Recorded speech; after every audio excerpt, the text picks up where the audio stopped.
It is 6:01. Good morning from the 104.5 The Zone Studios and happy hump day. I am Justin Hawkins. In NFL news yesterday, this season may be Pittsburgh Steelers quarterback Aaron Rodgers' last season in the NFL, he announced on the Pat McAfee show yesterday, saying, quote, "I'm pretty sure this is it. That's why I signed a one-year deal. What better place to finish than in one of the cornerstone franchises in the NFL?" The 10-time Pro Bowler and 4-time MVP is entering year 21 and just signed a one-year $13.6 million deal with the Steelers earlier this month. In local news, the Nashville Predators made an addition to their coaching staff, hiring former Chicago Blackhawks head coach Luke Richardson to be their newest assistant coach. Richardson will replace Todd Richards, who has been with the organization since 2020. And in the NBA yesterday, a three-team trade. The Boston Celtics, Atlanta Hawks, and Brooklyn Nets are finalizing a three-team trade that sends for Kristaps Porzingis and a second-round pick to the Hawks, Terrence Mann and Atlanta's number 22 pick in this year's draft to the Nets, and George Niang and a second-rounder to the Celtics. For all your foundation repair and waterproofing needs, you got to go to USSTN.com. Breaking news at once on your home for the Titans and Vols. This is 104.5 The Zone.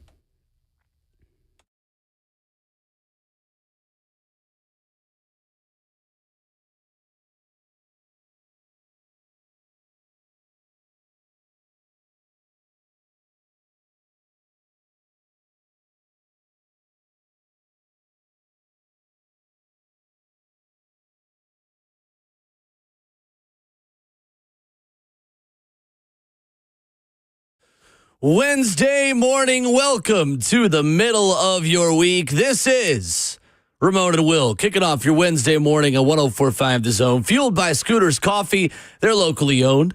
They've got everywhere locations in Middle Tennessee, Rivergate, Smyrna, Brentwood, White House, or Mount Juliet. Amazing people, amazing drinks, amazingly fast. A big story in the NFL breaking at the end of our show yesterday.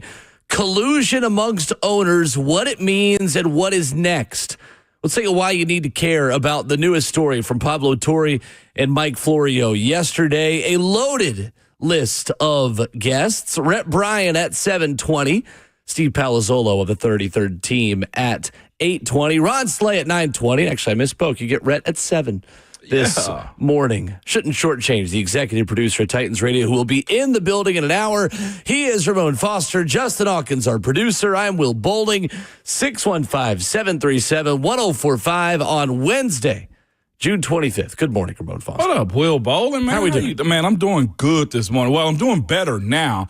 Had a cup of coffee this morning that spilled directly on my lap, dude. It is by far the worst experience you could ever have driving. I see why in movies, like, they overreact to that type of stuff. One, you should because it's hot. But two, it just absolutely crashes your morning. Hopefully you don't crash cars if it ever happens. So the lid you put on your coffee as you left the house was a little more unstable than anything Scooter's Coffee would give you this morning. I should sue myself for it, is what I'm telling you, because I don't have contents of hot on my cup, and that is by far the worst experience ever, Will. Not fun. It is not fun at all. Did it wake you up? Yeah, I'm good now. I'm 100% good. Like, all I would tell you is, like, if you come close to me, there's hints of coffee being dark, you know, like it's probably me is what I'm telling you. Dark roast is what I am yesterday. It's not what the sun did to me too.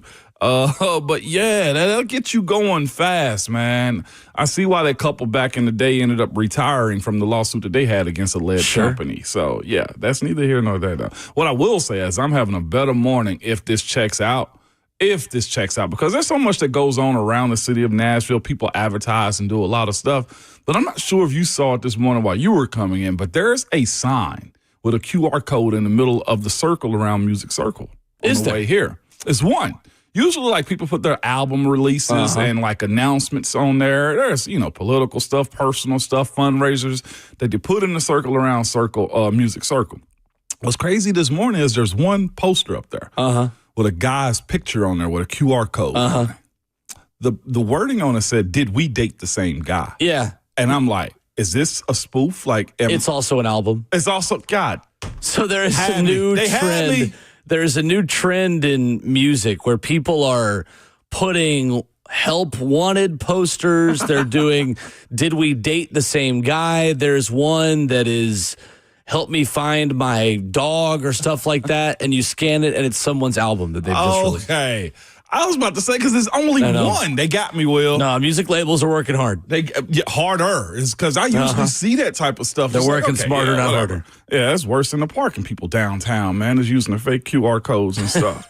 Yeah, exactly. Yeah, don't do the ones that. that tell you you've got free parking for the first half hour, but then they charge you your left kidney for the next half hour. Yeah, exactly. The ones that get me now, and I think they're legal, and I mean they're sanctioned by the city, a part of the city parking. But like, you don't even have to like hit the QR code no more. Certain places. I know when we go to Vanderbilt. Yeah. Whenever you pull into the automatic, the car, the person, it reads your license plate, knows who you are. Dog. They're always watching. Why even commit crimes anymore? Well, the reason I don't like those is because once I parked in one of those spots over in Germantown, and the place didn't know that I left.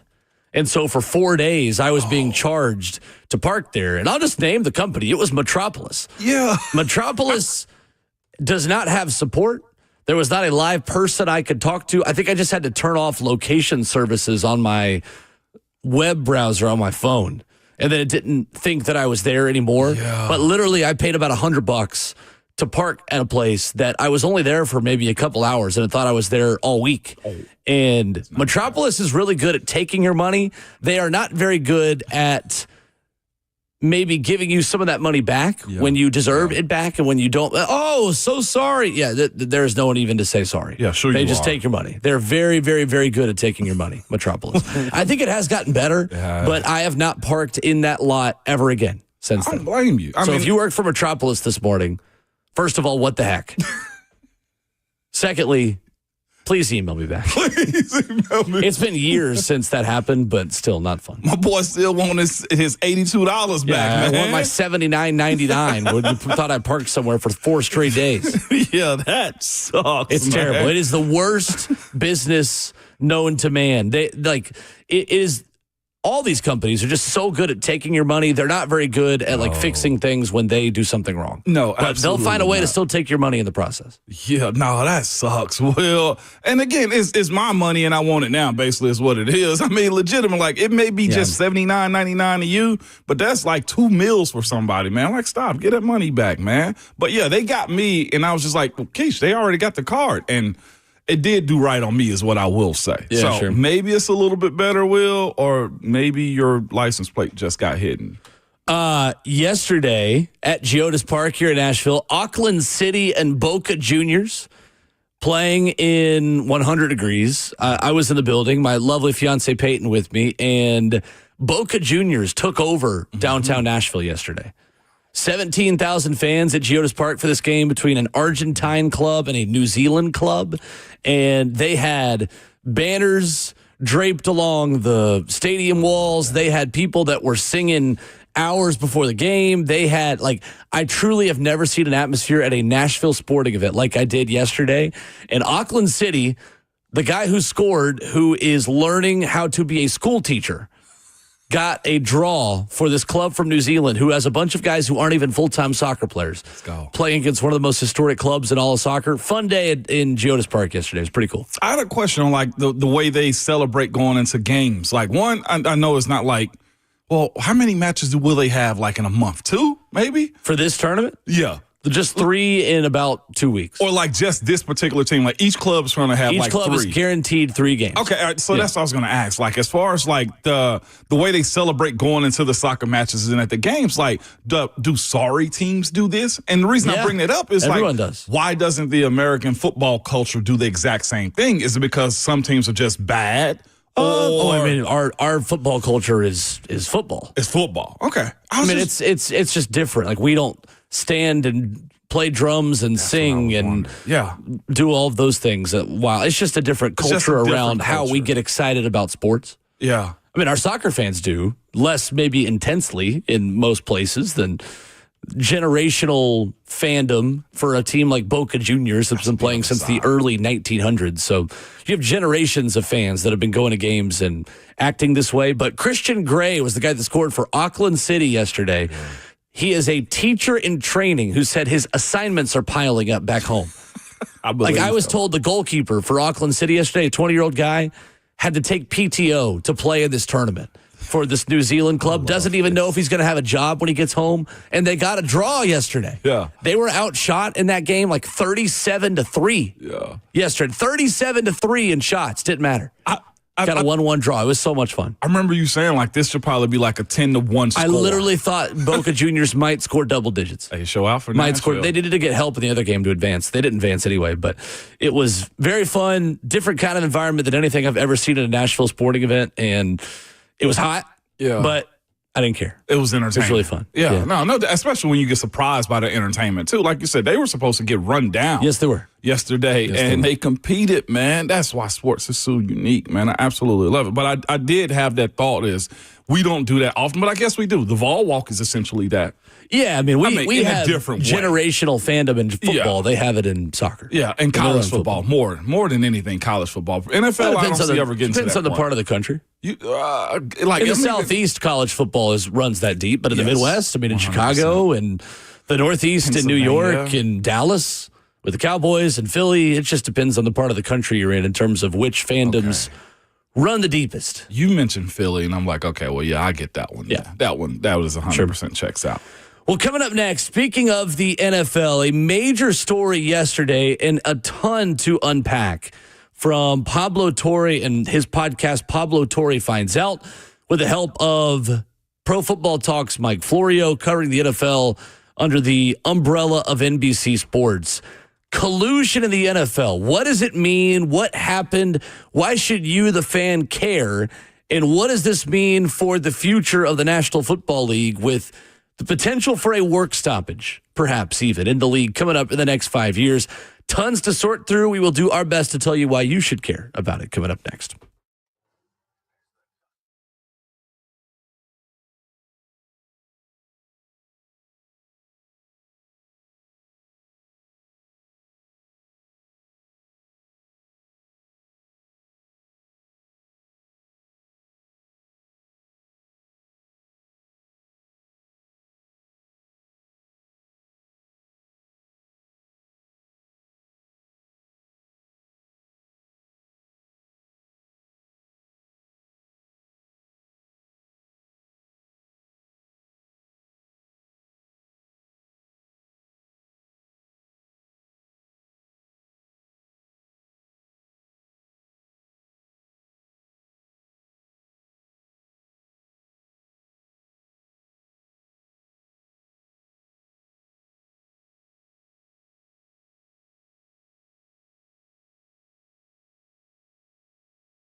Wednesday morning, Ramon and Will, fueled by Scooters Coffee. Visit a locally owned location near you. Rivergate, Smyrna, Brentwood, White House, or Mount Juliet. Amazing people, amazing drinks, amazingly fast. Streaming the show live at 104.5 The Zone TV, Facebook Live, YouTube, Twitter, or Twitch. With Ramon Foster, I'm Will Bowling. So there is a big story that you may have read about. Maybe you listened to the podcast, Pablo Torre Finds Out. Maybe you read Mike Florio at ProFootballTalk.com, but significant stuff came out of the NFL yesterday. And Ramon, we're going to do our best to parse through this and give credit where credit's due in the interview and tell people why they should care. Because there is a lot to unpack here, isn't there? Mm-hmm. It is. It's something that's never been brought to light. And to be quite honest with you, Will, it still isn't right now. I was talking to somebody yesterday. I was just like, nobody's covering the biggest business story I think sports has seen in a while, where you finally got text messages. You got in the books almost, in a sense, on how you're being suppressed in a sense. And here's the thing. Nobody cares about it because nobody messes with their NFL. And I mean, in the fall, even through COVID, we going to have football. So shout out to Pablo Torre and Pablo Torre Finds Out, a great podcast. And again, these are the same people. This is the same journalist who brought you the Bill Belichick story with Jordan Hudson. Pablo Torre does a great job. Check out his podcast. We'll retweet it from the show as well, because I do want to give him proper credit, because you should go listen to this about how NFL owners colluded against 3-star players and in the process buried the evidence and buried the arbitration process, which was challenged by the NFL Players Association through a third party that is appointed basically by the league and by the PA. So let's start with the facts of where this all began. In March of 2022, NFL teams do not do fully guaranteed contracts. Ramon, I think we could start there and just laying the framework for how this all started back with Deshaun Watson. Yeah. So Major League Baseball, NBA, other leagues within this country fully guarantee you contracts. Basically, from your perspective, what are the differences between MLB contract, fully guaranteed, and an NFL contract? When we say a deal in the NFL is not fully guaranteed, from your perspective, what does that mean? If a guy's getting a deal 5 years, $100 million, then what we look at is the $100 million sets the market for everybody else to kind of raise the floor. What we also check out is what's the guaranteed money. That 100 may be $70 million guaranteed. So that's not a fully guaranteed, that's not a $100 million contract. The reason I think the NFL does this is because, or the conversation behind why they don't do guaranteed contracts is the injury risk. There's no other sport that gets injured at the rate that football does because of the contact and physicality size of the players and how the game is played. And that's why it's been the contingent. I mean, it's been a strong conversation piece when it comes down to, do you guys get guaranteed contracts? Guys get guarantees. And this is something the Players Association has wanted. Fully guaranteed contracts. And they, from my understanding, look at it as if it's too risky of us being businessmen to give you fully guaranteed contracts, because we've seen guys get deals and they may only get 2 years of play out of those guys. Whereas baseball, I guess, is one of those sports of basketball. You have an Achilles tear, you have ACL tear. You know that because of it being as non-contact as it should be, you're going to get that player back, right, unless you have a Penny Hardaway situation. Those injuries are more rare in the more non-contact sports. Exactly. So football has the veil of, well, we're too physical. It's too much of a risk for the investors, i.e. the owners, to give you guaranteed money. The most basic way to put it is, if you get a 5-year, $100 million contract that is announced by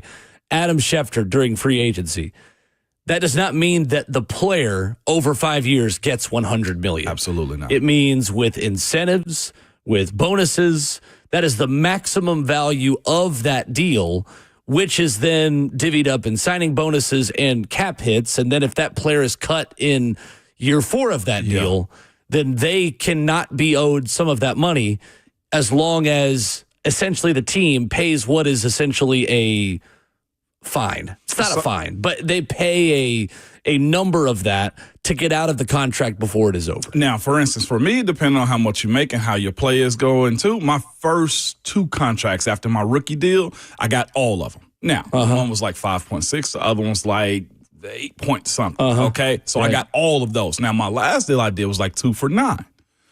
I got about 5 of that. So was it a $9 million deal, or was it just a $4 million deal, or 4.5? So those are the things that you have to look at in those types of situations right there. So it's, to your point, it's not. And so before we go further, the player side of it is this.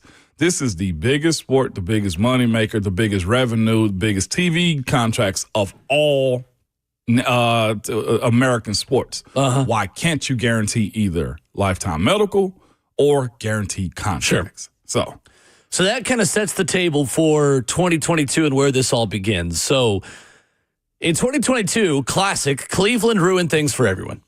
The worst transaction in NFL history. It's what Mike Florio called it, and it's hard to argue with that. A fully guaranteed contract for quarterback Deshaun Watson, who'd just been traded from the Houston Texans to the Cleveland Browns. And the NFL took measures, according to a 61-page document, based on a closed-door meeting and advice from Roger Goodell. Here is Pablo Torre on Pablo Torre Finds Out, explaining how the NFL commissioner essentially used the NFL management council to try to advise teams, hey, we can't keep doing fully guaranteed contracts. Give you a suggestion. They're not really giving you a suggestion. They're telling you this is how business gets done. And what the expedited discovery would reveal here is that after the Deshaun Watson deal was signed, Commissioner Roger Goodell himself began emailing his general counsel, Jeff Pash, about specific notes that the NFL MC's 45-minute presentation to all 32 owners should make sure to hit. I just want to take you inside the room here for a second, if you can imagine it, because imagine you're going into a presentation. Your bosses, in some regard, the people who are at the front of the room, have slides. There's a PowerPoint deck. And these notes that have been massaged and edited and deliberated upon by Roger Goodell and his general counsel, that have been written into the slides themselves, are the things that they would like the presenters to verbally relay.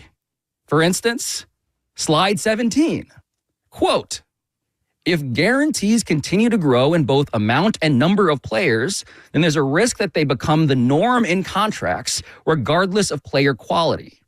That not only has the potential to hinder roster management, but set a market standard that will be difficult to walk back. Of course, all clubs must make their own decisions, but continuing these trends can handcuff a club in the future. End quote. So that is Pablo Torre and Mike Florio essentially saying and confirming that in 2022, there was a closed-door meeting that was kept in secret from players, from agents, from pretty much anyone except for who was in the meeting, of owners with the NFL Management Council who gave a presentation where what they say kind of goes, even though they are framing things as suggestions. So within this, there was heavy advice, as you hear Mike Florio and Pablo Torre say, that teams can't afford to continue to do fully guaranteed contracts, saying if guarantees continue to grow in both amount and numbers of players, there is a risk that that becomes the norm in contracts, regardless of player quality. That not only has the potential to hinder roster management, but set a market standard that will be difficult to walk back. Essentially, Ramon, we have a situation where Deshaun Watson, the Haslams, and the Cleveland Browns created a perfect storm for something that NFL owners have collectively bargained against for years. Yes. NFL players want fully guaranteed contracts. Deshaun Watson got $80 million more in guaranteed and got a fully guaranteed contract in 2022. Teams then say, uh-oh, we've never wanted this. Now the precedent has been set for it. what do we do now? Yeah. That is where this all began. It is. And it's fascinating because Roger Goodell, if this meeting went through as they said it did, said what happens is players get overcompensated regardless of players' quality. There is a pecking order. That's why we have the Pro Bowl, the All Pros, and the NFL put stars in certain positions too. And I'll say this too. When it comes down to like why I think fans should care, I'll go directly to the Tennessee Titans on this one. Because he said it'd be hard to manage rosters moving forward if we do more guaranteed contracts. Well, you have yourself in a position now as a franchise where you have a rookie quarterback, so it doesn't matter right now. But let's say if Dan Moore plays well enough, right, decent, but not great, where he's still giving up close to double-digit sacks. Dan Moore is a result of this Deshaun Watson deal and what the owners were trying to do. And the only reason I bring that up is I think fans don't care because it's billionaires arguing against millionaires in a sense. But when it comes time for your ownership to spend money on a player that you want, but you can't, I would probably almost look at Cincinnati's situation. They probably got to look at this guaranteed money that Cleveland pretty much pushed the floor up so high, so fast that they weren't ready to spend. And the other pro tip behind this too is not every owner is rich in the same sense. Cash rich. Cash rich. To pay out signing bonuses to lower salary cap hits and therefore allow you to build a better roster. Exactly. Right. We're looking at a team, and I use them again because they're the loudest right now with negotiations, but Cincinnati. I guarantee Cincinnati hates the idea that they had to pay Joe Burrow that much on top of the wide receivers because all markets have been raised because of what Cleveland has done, which they weren't in agreement with. Now, the other thing is this conversation is not supposed to happen. There were comments after the fact, and I think you and Justin heard them too, where it was a text thread, and they got texts too. Yeah, we'll get there in a minute. Well, there is so much to unpack here. I want to spend a little bit more time on why this matters to the players. Yeah. And why the word collusion is being brought up. So you might be thinking like, all right, NFL owners don't want to do guaranteed contracts. Why does that matter? Why does that matter to the players? Why does it matter that there is a meeting going on about it?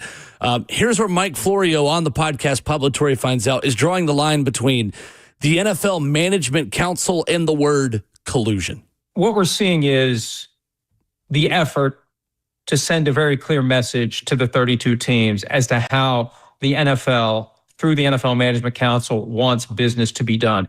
When you do a 5-year, $230 million fully guaranteed contract, that's the canary in the coal mine. That's the threat to upend indirectly. The thing that the NFL has been holding the line on in CBA talks, oh, wait a minute. We fought them off in their effort to get fully guaranteed contracts, and they're just giving it away. We can't have that. And that, I think, is the gist of an attempt by the league to engineer a collusive arrangement among the 32 teams by saying to them, hey, guys, you better stop this or we're going to have a problem. And now, by the way, we mentioned that Robert Kraft, owner of the Patriots, who's a member of the NFLMC's executive council, he was asked about this by the investigators, and Kraft testified, quote, he did not recall talking about the growth of signing bonuses and guarantees at the owners' meeting, end quote. Falcons owner Arthur Blank testified that he did hear it, but that, quote, hearing the presentation did not cause him to reduce guarantees for his team, end quote. Meanwhile, John Mara, the owner of the Giants, testified, quote, just the thought of me calling Jerry Jones or somebody and asking him not to guarantee Dak Prescott's contract or somebody else's contract, he would laugh at me. Among other choice words, I'm sure. Just the whole notion is ridiculous. And the thought that I'm going to be influenced by what another owner is saying to me is just absurd. End quote. If you look at John Mara's quote, and he has been the president of the NFL Management Council Executive Committee for years, why are you bothering to try to herd the cats if your position is, I have no interest in trying to herd my competitive cats, right? It should be 32 businesses, every man and woman for himself, running their own business with no coordination, no communication. Here's the CBA. It's for you to figure it out. So when I see that Mara quote, it makes me say, why? Why have a management council if your position is, well, I'm not here to tell other owners what to do. That's what the management council does, Pablo. Isn't the existence of the management council in and of itself per se collusive activity? The mere existence of it is collusive activity, in my view. So that's Mike Florio and Pablo Torre again. Pablo Torre Finds Out is the name of the podcast, and great journalistic work that we are still just scratching the surface of. So let's pause it here and kind of take a checkpoint here, Ramon. Yeah. The gist of it is NFL owners are working against two different forces. And we have this proven in documents, in a 61-page document they wanted suppressed. They are working against the other 31 teams. You as an organization are trying to take the collective bargaining agreement and utilize things that allow you to be competitive to make your team, at the end of the day, be the one to hoist the Lombardi. Right. That is as simple as football can get, right? You and 31 other teams are trying to win this trophy, so you're going to work against the other teams. Now what we are discovering is that there's a second battle that has been going on behind closed doors where 32 NFL teams are working together against their employees, against their players. So you talk about, well, how do you prove that? Well, let's talk about J.C. Tretter. J.C. Tretter, elected as the NFLPA president in 2020, was cut by Cleveland. So his term was going to end. DeMaurice Smith was on his way out. And J.C. Tretter, DeMaurice Smith, the executive director of the NFLPA, Tretter then becomes the guy who takes over the search process to hire the next president, or executive director. There's a difference. President, the player head. Executive director is the guy you always see at the podium when there's work stoppage disputes. DeMaurice Smith, obviously in 2009 with Roger Goodell, the two guys that got that deal done. Right. So Lloyd Howell gets elected as the executive director of the NFLPA. There's a lot of other stuff that goes on with that we won't get into, but there's some red flags in that process and the lack of accountability, the lack of transparency to how that process happened. But there are three different quarterbacks who wanted contracts after the Deshaun Watson deal got done. Yes. And J.C. Tretter plays a role in this. J.C. Tretter, that after they hired Lloyd Howell as the executive director of the NFLPA, he becomes chief strategy officer. Little bit of a question there that, again, well, we're just going to worry about the collusion part of this and not the NFLPA side of this. But essentially, J.C. Tretter helps hire Lloyd Howell, and then Lloyd Howell then hires back J.C. Tretter. Yes. Make sure he has a new role they created for him, chief strategy officer. So then we have three instances of owners working together, but we never knew about this until yesterday.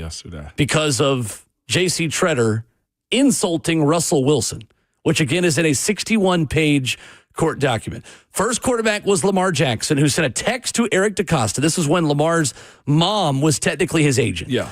Saying, I'm going to continue to request a fully guaranteed contract. I understand you all don't, and that's fine. He requested a trade. He actually, it's funny enough, he claimed the microphone on his phone wasn't working, which is fantastic, which is why he couldn't continue negotiations, and it used it as leverage. Yeah, he did. Of like, the mic on my phone is working. Unless you text me, that you can maybe do a fully guaranteed contract. Well, the document says that only a couple of teams had interest, but no one reached out directly to Lamar Jackson. So the two-time MVP at the time. Arthur Blank testified that injuries were an issue for Lamar. The document says that money was an issue for teams. This was circumstantial evidence that the NFLMC, that council presentation we just told you about, was being followed. Yeah. This was all happening in 2022 as Deshaun Watson's deal had just gotten done. So that is the first evidence of owners talking at the time saying, well, you know, there's injuries, there's money problems, there's things like that. This guy's a generational quarterback. Nah, we're good. Right. Then there is Kyler Murray. His agent sends a proposal to Arizona that a fully guaranteed contract was important to them. Owner Michael Bidwell in this document says wants to load him up with incentives to earn the real money. So they get the deal done through March of 2020, or through 2028, the Cardinals. There is a text exchange documented by this arbiter, by the 61-page document, between Chargers owner Dean Spanos and Michael Bidwell, the Cardinals owner. The Chargers owner texts Michael Bidwell, the Cardinals owner, congrats on signing Murray. Bidwell responds, thanks. These deals are expensive, but we limited the fully guaranteed money and we had some pretty good language. Thankfully, we have a QB worth paying. Then Dean Spanos, the owner of the Chargers, says, your deal helps us for our QB next year. Bidwell responds, I think many teams will be happy with it once they have a chance to review. Cleveland really messed things up, but I resolved to keep the guaranteed money relatively low. Wow. This has not come out until yesterday. That's two owners in the NFL texting each other saying, hey, your deal helps us set a precedent that maybe the Deshaun Watson fully guaranteed money can't hurt my pocketbooks. Yo. So that's the second example. Then there's Russell Wilson, who requested a 7-year fully guaranteed contract and thought he was getting it. And before you go further, can I say this? Yep. According to Pablo Torre, that none of these quarterbacks and no one had heard about this pamphlet until yesterday. Yesterday, Lamar Jackson, Kyler Murray, and Russell Wilson found out about all of these text exchanges and the fact that owners were working together, essentially, to not give them guaranteed money. Russell Wilson wanted a 7-year fully guaranteed contract. Again, Deshaun Watson messed this up for everyone. Broncos owner Greg Pinner, in a text exchange, says, our GM feels good about the precedent this sets for the rest of the league when he didn't get a fully guaranteed contract. So, again, you have the Broncos owner in text exchanges talking about how our GM feels good that we are setting a precedent. The reason why none of this came out is because J.C. Treader, in a text exchange to former NFLPA Executive Director DeMaurice Smith, insulted Russell Wilson. And he did not want, in this 61-page document, there was a footnote that says he testified he would not have criticized Russell Wilson if he had known that the owners had this agreement to limit guaranteed compensation. So essentially, J.C. Treader, who's supposed to be on the player side, was talking trash about Russell Wilson, saying, well, he doesn't deserve a guaranteed contract. And owners said, aha, this is how we prove it's not collusion. Yep. This is how we prove, as NFL owners, that we aren't the ones trying to keep you from getting money. Hey, your guy over here says that Russell Wilson shouldn't get guaranteed money anyway. Yep. So you agree with us, therefore we're not colluding. Collusion! All of this to say, 3 examples of NFL owners working together. Ramon, why should we care? One comment in the F&M Bank chat already says, I don't see anything wrong with this. What is the problem? Let's say, and again, this arbitration thing is done. Yeah. The NFL won the case. Yeah. They're not going to owe literally billions in damages. They could. To the players because of literally a text about Russell Wilson might have literally saved NFL owners millions upon millions upon millions.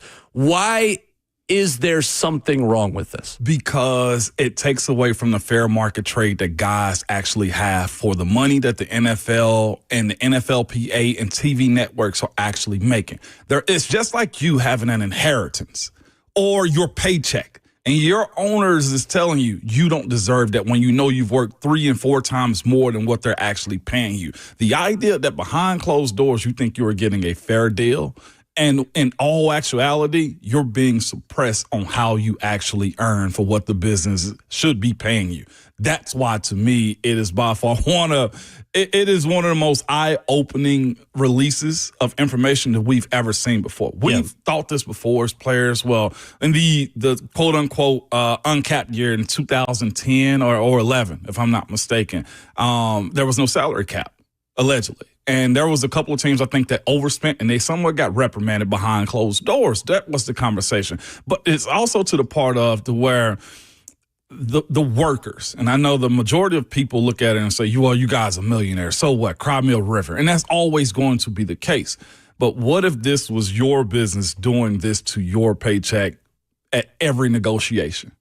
That's the issue, is this. It opens up, I guess, the wounds to what actually happens behind closed doors, and it's not supposed to be taken away from the fair market trade for all the billions of dollars that are coming in. So the NFL won this case with an independent arbiter.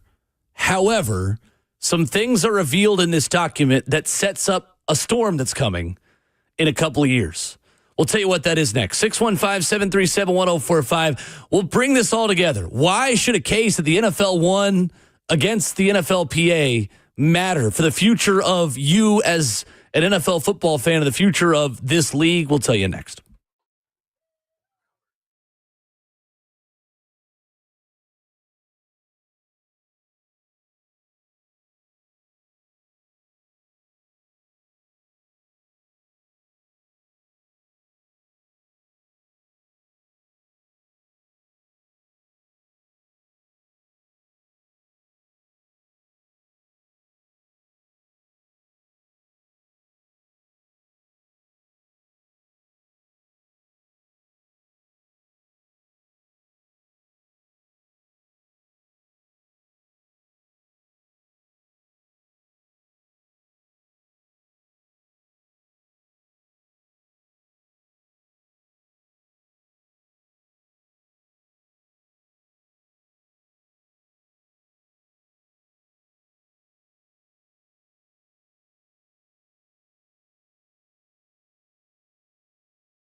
Ramona Will, fueled by Scooters Coffee on 104.5 The Zone. Rhett Brian coming up in just about 10 minutes in studio early on this Wednesday. Ramon Foster, Will Bowling with you. So we've been talking about this NFL collusion case and a 61-page document from March of 2022 about an NFL management council encouraging owners to not give fully guaranteed contracts the way Cleveland gave Deshaun Watson a fully guaranteed contract in 2022, a case that the NFL won against the Players Association that is just now coming to light yesterday because of some implicating texts from chief strategist of the NFLPA, J.C. Treader, about Russell Wilson. So wrapping a bow in all this, Ramon Foster. Yeah.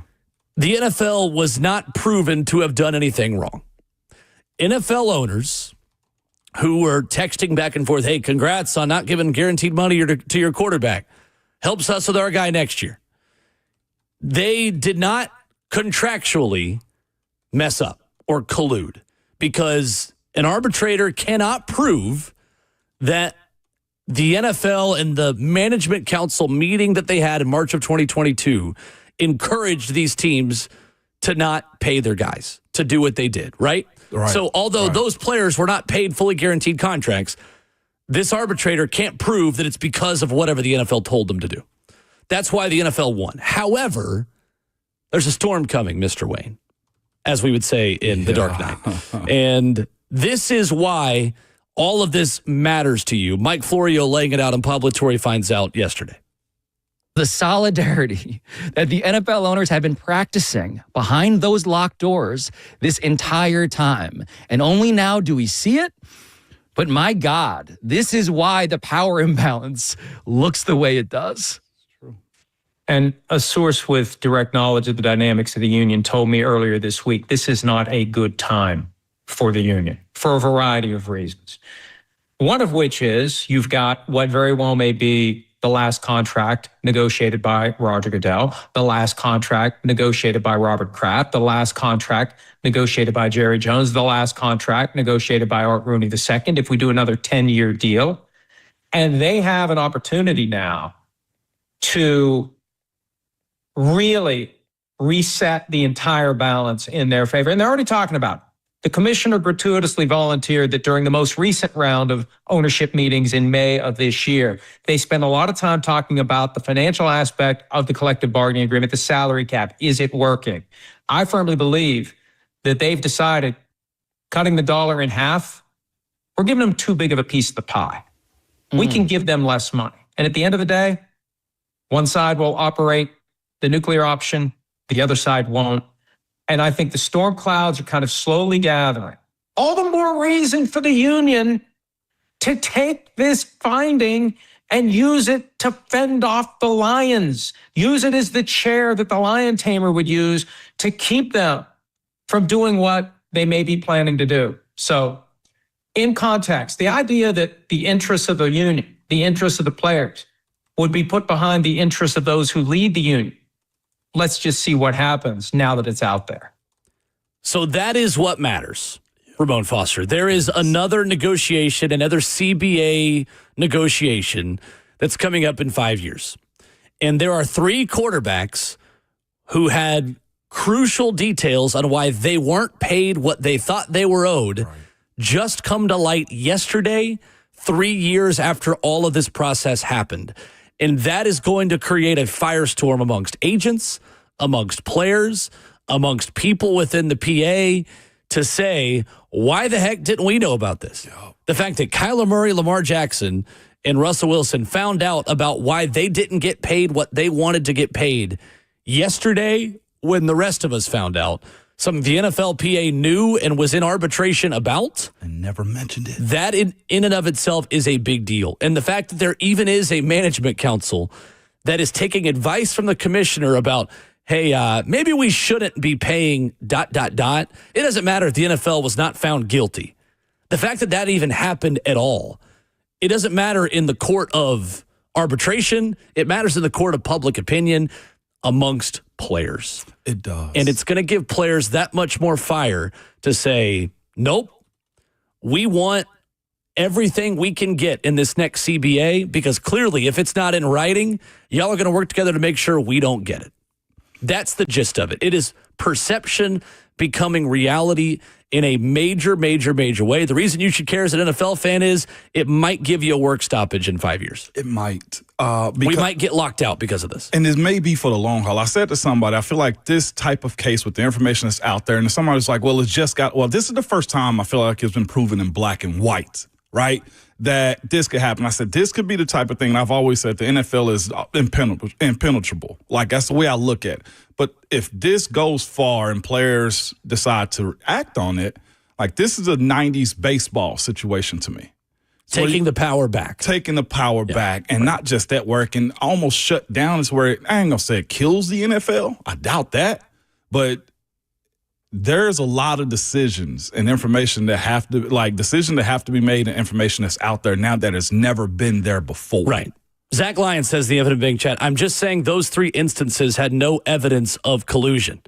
According to the letter of the law, correct. You think that won't feel like collusion to a lot of NFL players? Right. That's what matters. That's the point. It's not the point is not the NFL was proven to collude against players. No, it's that there is some evidence of collusion here. There is evidence now. According to the letter of the law, the NFL arbiter can't prove that there was collusion, but there will be a feeling from agents and from 3 quarterbacks that owners were at least incentivized with each other to not pay their guys what players thought they were worth.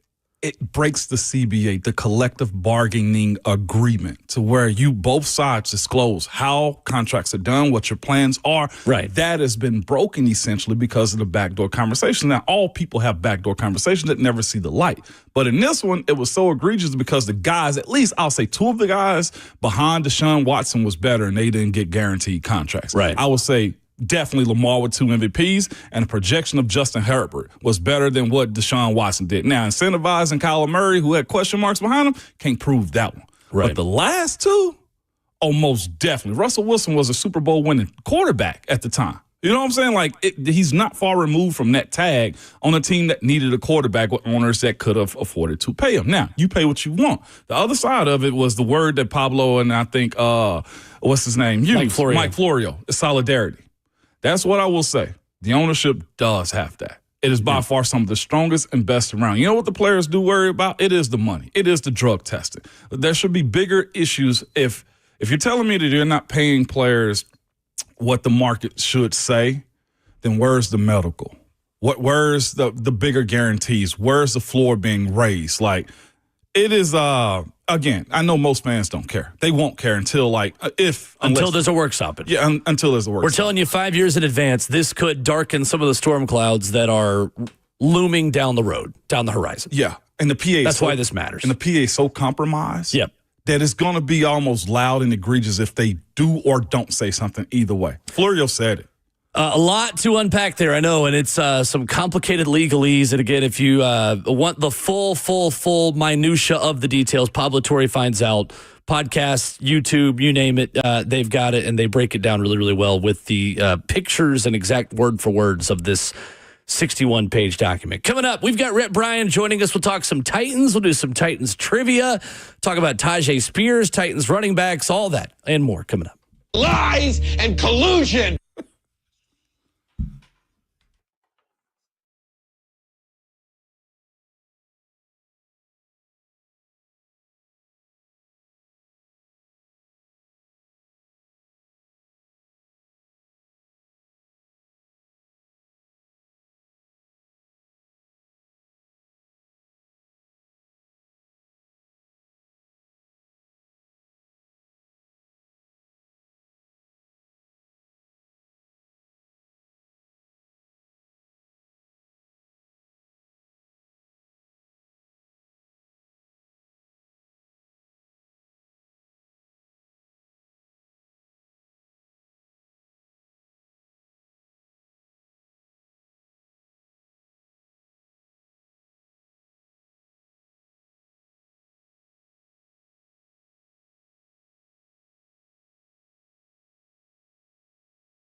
It is 7:04. Good morning from the 104.5 The Zone Studios and happy hump day. I'm Justin Hawkins. In NFL news, this season may be Pittsburgh Steelers quarterback Aaron Rodgers' last in the NFL. Rodgers yesterday appeared on the Pat McAfee show and said, quote, "I'm pretty sure this is it. That is why I signed a one-year deal. What better place to finish than in one of the cornerstone franchises in the NFL?" The 10-time Pro Bowler and 4-time MVP is entering year 21 and just signed a one-year $13.6 million deal with the Steelers earlier this month. In local news, the Nashville Predators made an addition to their coaching staff, hiring former Chicago Blackhawks head coach Luke Richardson to be their newest assistant coach.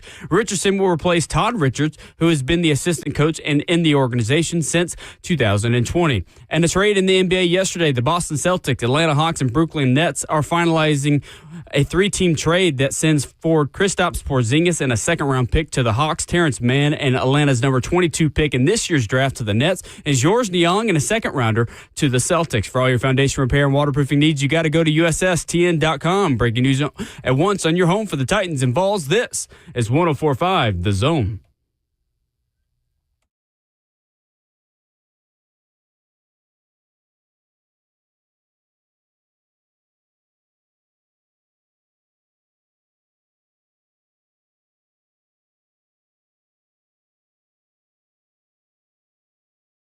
Wednesday morning on Ramon and Will, fueled by Scooters Coffee. Hour number 2 on this Wednesday. We are fueled by the best coffee around, locally owned in Rivergate, Smyrna, Brentwood, White House, Mount Juliet at Scooters. You scoot on down, you get amazing people, amazing drinks, amazingly fast. Ramon Foster, Will Bowling, Justin Hawkins joined this morning a little bit early on this Wednesday by the executive producer of Titans Radio, Rhett Brian. Good morning, Rhett. Good morning, gentlemen, and I appreciate you accommodating me for an earlier hour.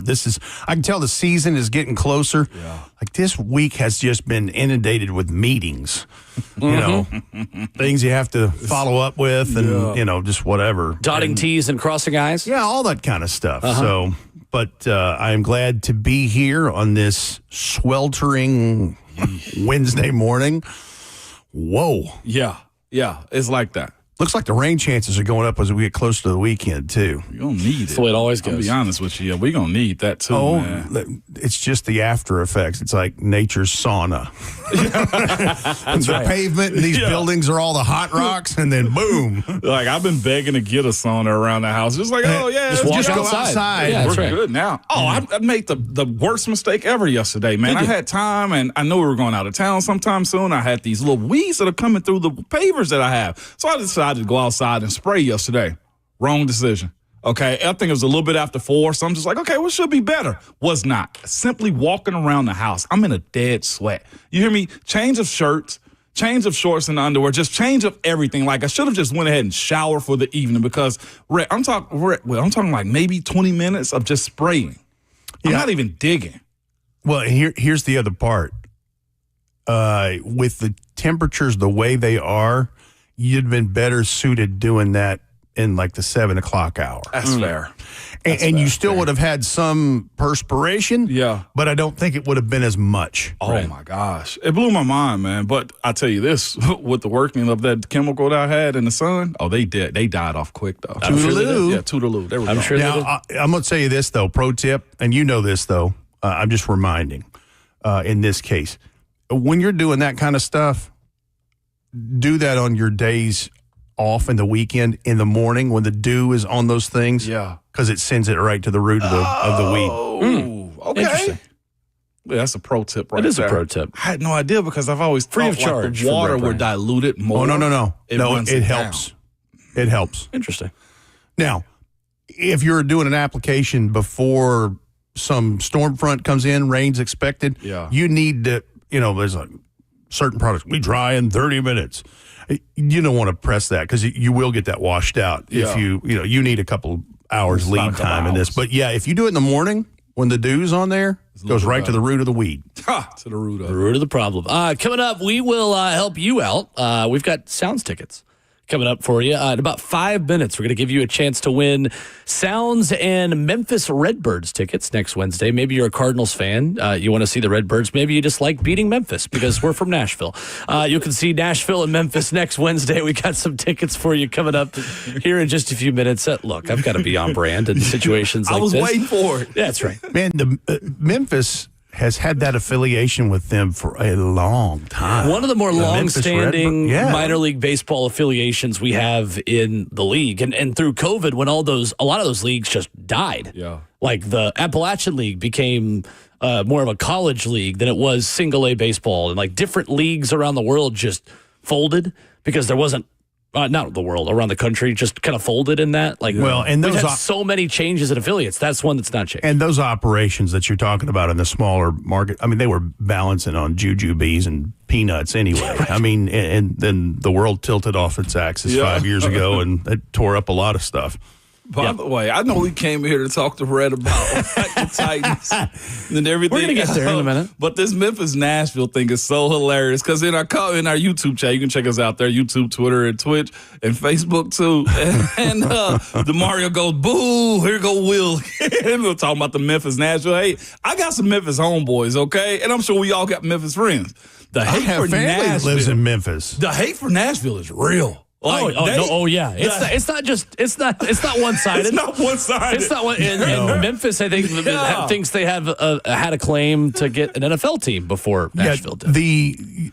To put it nicely, there's animosity. It's more than animosity. It is. Yeah, you're born with it. You're born. I mean, there's people out here bodying people, man. It is. Yeah. It might not be as bad as Stephen A. Smith's animosity towards Memphis, but it is. It's maybe approaching that level. To Will's point, though, I'm not that level. Yeah. And this is not revisionist history. This really happened. So in the mid-'90s, when the expansions of Carolina and Jacksonville were becoming a thing and they were going to make the league 2 more markets, Memphis thought they had a pretty good shot at the Jacksonville franchise, and I think they soured towards the league when they were told nope, because they were going to relive the Memphis Showboat days of exactly. USFL back in anyway. And then I think it's one of the seeds that were planted, or in this case, not planted in that field over there in Memphis. And it's one of the reasons why the Tennessee Oilers did not work in that market. Because they're like, why do we need to show up for this? Because, this is not going to work here. And they knew that there was a stadium being built in Nashville, so it was just a temporary thing anyway. But, played one season there, then said, let's go play at Dudley Field. Yeah, it's just... I laugh every time because anytime Will mentions it, somebody's like, "Oh, Will hating on Memphis again." But like the conversation, it's all in good fun too. It is in good fun. Like it's not as deep as I think Stephen A. Smith made it. No, it's not on ESPN. I'm not going to that level. That even conversation close to it. got more real though. I know that much. NBA players having it. It's a sports rivalry you just grew up with, and University of Memphis now. Yeah, we'll talk about hate with that. That's different. That is a level of animosity I do have. Most cities, the city, I think it's fun. It's fun rivalry. Wild to me that both cities, like, to hear it, because I have kinfolk that lives in Memphis. Absolutely. And to hear them tell it, they feel like their baby brother. They do. Little brother. Exactly. And Nashville's big brother. Uh-huh. And, of course, as Nashville has gotten so huge in the last 15, 20 years, it's even worse with, like, everything in the world happening here. Right. I say this, and I age myself by doing it, but, like, in high school, Memphis, I thought population-wise, was the biggest city in Tennessee. It was for a long time. It was, yeah. Sure. I wonder when that changed. I mean, probably within the last 15 years, 10 years? Easily then. Like, was it like 2010-ish? I think it's probably a little before that. I don't know. I'm not a census expert. Well, you know better than me. Yeah, because we had a bunch of folks choosing Memphis or choosing UT, and I never forget the girl that went to Memphis, a huge Memphis State fan at the time, was just like, well, Memphis is bigger than Knoxville. And I was like, no, it's not. She's like, well, it's bigger than Nashville, too. And I was just like, it is? I had, this was high school, 03, 04. Right. Was bigger than Nashville. For sure. There you go. There you go. So I love all the Titans history stuff with all those things and early days stuff. And we're going to play some Titans trivia with Rhett coming up. Going to talk about Titans running backs as well. Tajay Spears at a piece at TennesseeTitans.com with Jim Wyatt. And talking about all of those things. And we'll get into how the run game can help Cam Ward with Rhett coming up here in just a minute. But first, it is Winning Wednesday with 104.5 The Zone and the Nashville Sounds. You can be caller number 5 to win 2 tickets to see the Sounds host the Memphis Redbirds next Wednesday at First Horizon Park. The first 1,000 kids 12 and under will get batting gloves presented by First Horizon. All Sounds fans win on Wednesdays, and if the Sounds win the game, fans get to round the bases as well at First Horizon Park. 615-737-1045. That's caller number 5 gets a pair of tickets to see Sounds and Redbirds next Wednesday. Wednesdays this summer, all about winning, and the Nashville Sounds ready to adorn all their fans with prizes at First Horizon Park. 615-737-1045 for Sounds and Redbirds next Wednesday. We've got Rhett Brian in studio with us to talk Titans run game and a little bit of Titans trivia coming up next.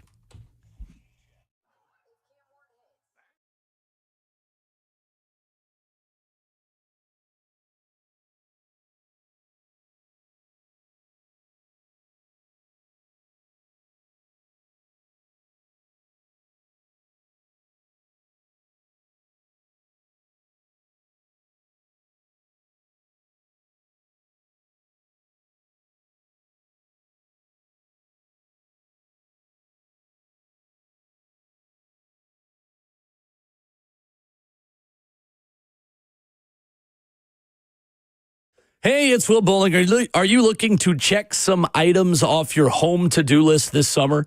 Maybe you're just looking to freshen up your home's look before hosting friends and family in the coming months. Well, I'm here to tell you, available 24/7, 365.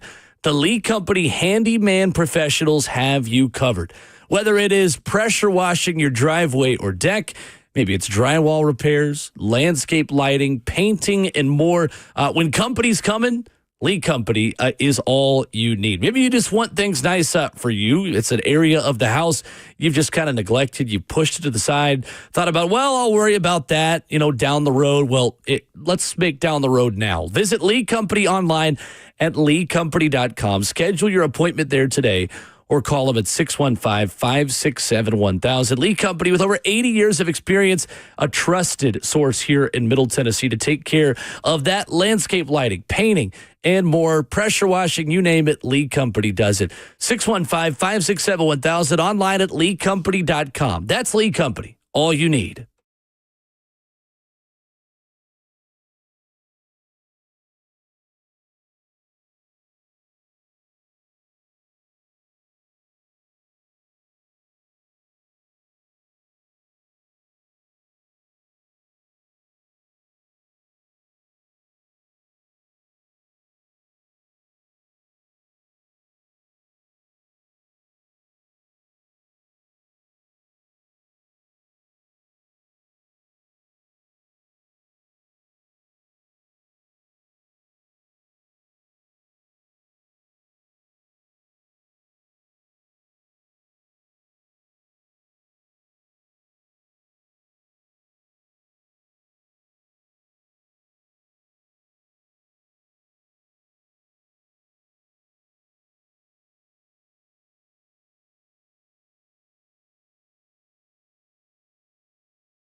Wednesday morning on Ramon and Will, fueled by Scooters Coffee, locally owned in Rivergate, Smyrna, Brentwood, White House, or Mount Juliet. Amazing people, amazing drinks, amazingly fast. Rhett Brian in studio with us. Justin Hawkins, our producer. Streaming live on 104.5 The Zone TV, Facebook Live, YouTube, Twitter, or Twitch. Rhett, there is a player on this Titans offense I think is ready for a big season going into year 3, and he has been your guy since you met him at the Senior Bowl a couple of years ago. It's a big season for Tyjae Spears.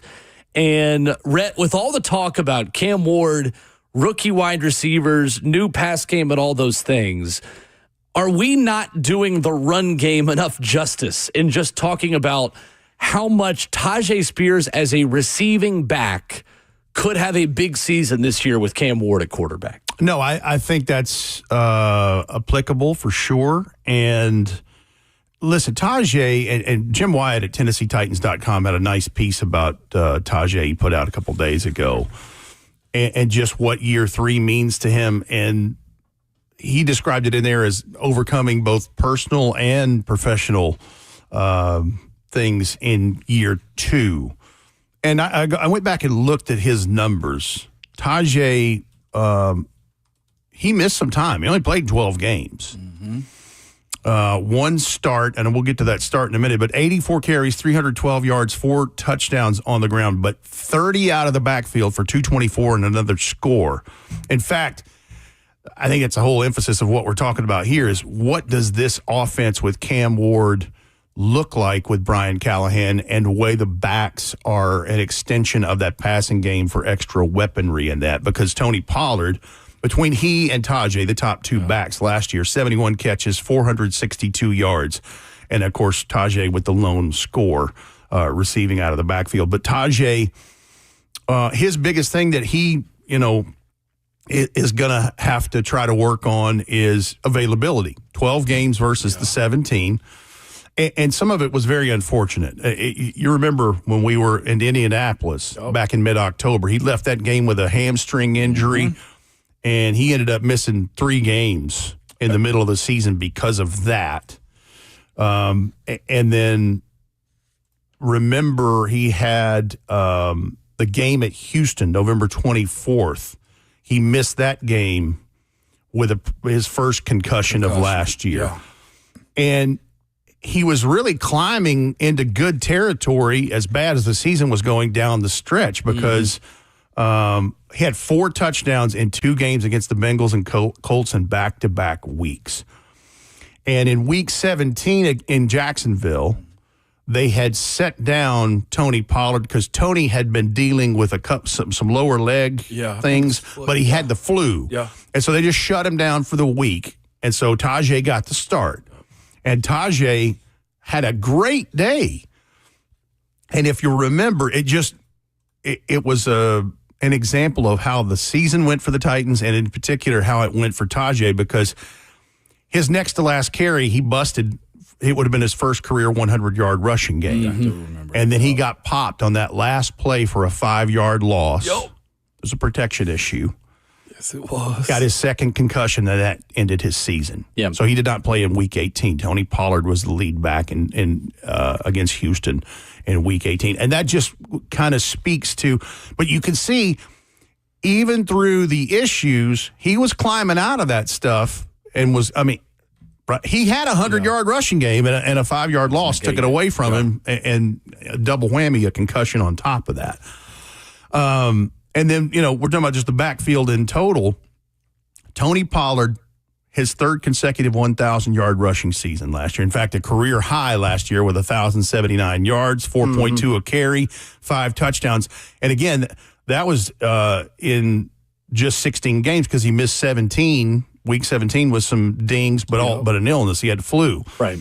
He became just the 5th running back in Titans history to get a 1,000-yard season in his first season with the team. That's big time.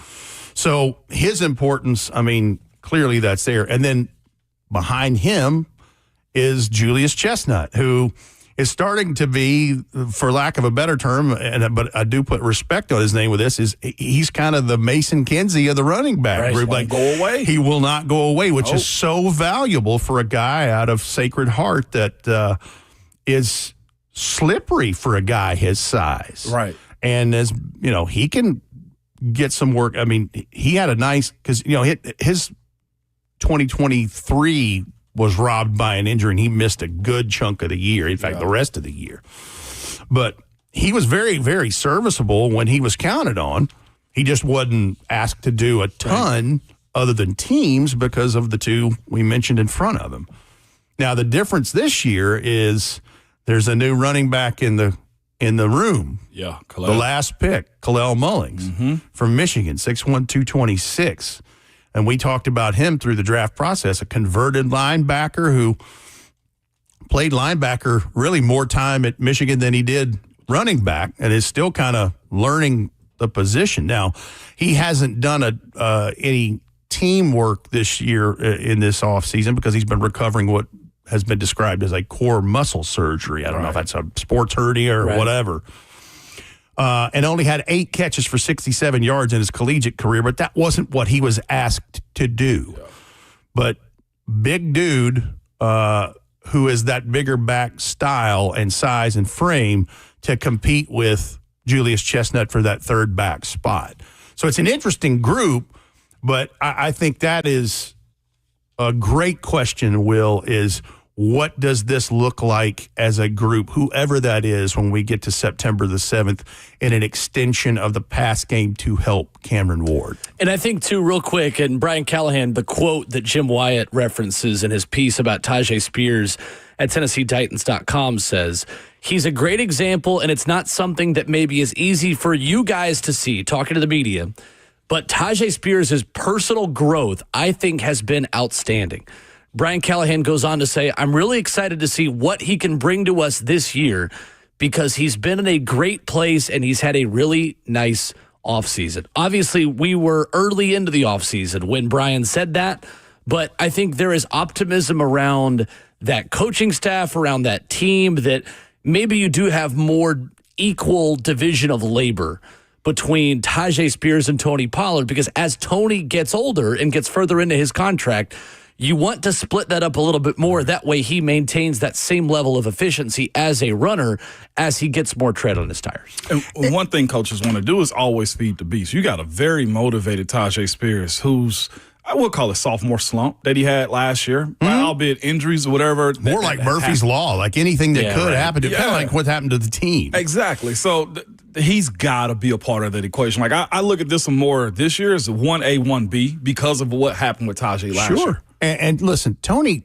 had plenty of tread on the tires because he'd split so much time with Ezekiel Elliott early on in his career in Dallas. But Tyjae clearly has been putting in the work. One of the first dudes out to practice in every one of those availabilities that we were allowed to be at. And, in fact, Jim mentions he goes out there early, goes out there barefoot, almost in a Ben Jones style. Yeah. And he's just working on his stuff, working. I mean, you could see him putting in the work. So, and look, Brian Callahan, he's not necessarily Mike Vrabel in terms of handing out compliments, but for him to offer that tells you it's like, hey, look, he's been here, he's been plugged in, he's ready to go. And real quick, too, just a quick sideline reporter note for you, too, Will, with Tyjae, because somebody brought up in the chat about, Tyjae wore the bubble on his head and he still got a concussion. That's not good. What I would tell you is there's 2 red hats. I think I told you. There's the airflow for if somebody's choking or needs CPR, and then there's the head one. So the way concussions also work nowadays, because they got to be so careful about it, is when the red hat goes in, that's the neuro guy, what will have to be determined was a direct hit of the head, which is, of course, probably more likely concussion, or now stingers are evaluated for concussion because those nerves go up to the brain. So a guy may be holding his shoulder, and they may consider that a concussion-like symptom because of the way it reacts with the brain and stuff like that. So Tyjae's deal of it being a helmet or equipment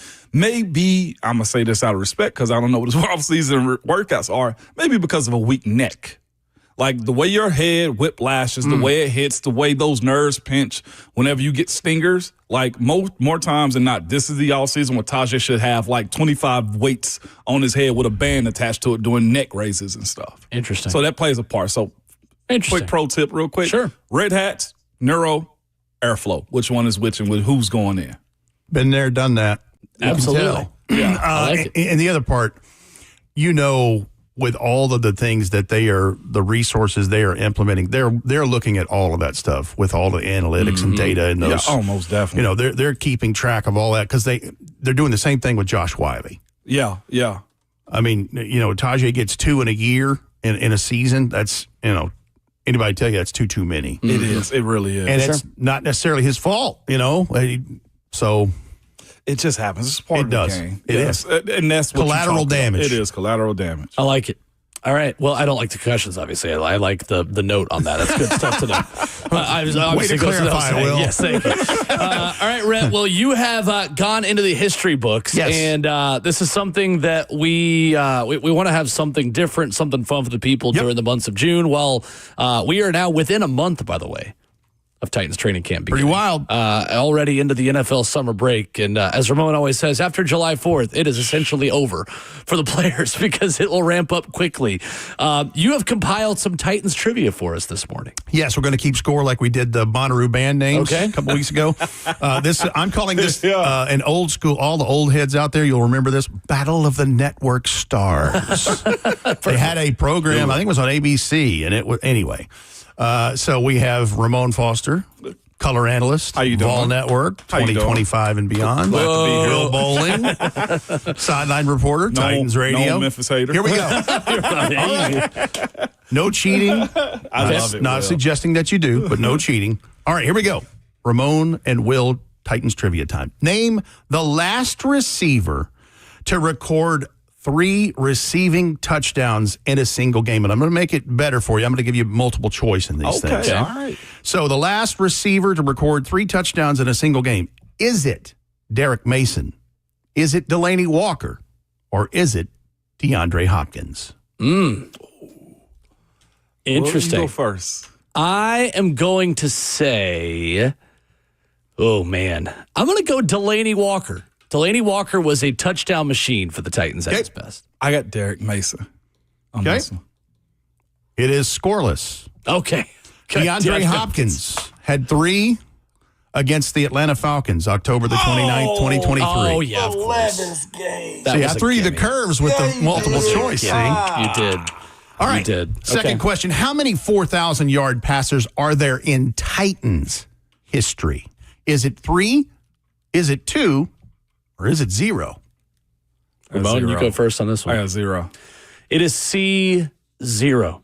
Tied up at 1 apiece. Yep. That's right. It has never happened in Titans history. It has not happened. The last time in the franchise, Hall of Famer Warren Moon, 4,690 and 4,689, oddly 1 yard apart in the 1990 and 91 seasons. The closest in Titans history, Ryan Tannehill in 2020 and 2021 with 38-19 and 37-34 respectively. Footnote, the Chicago Bears still don't have a 4,000-yard passer in over 100 years in the league.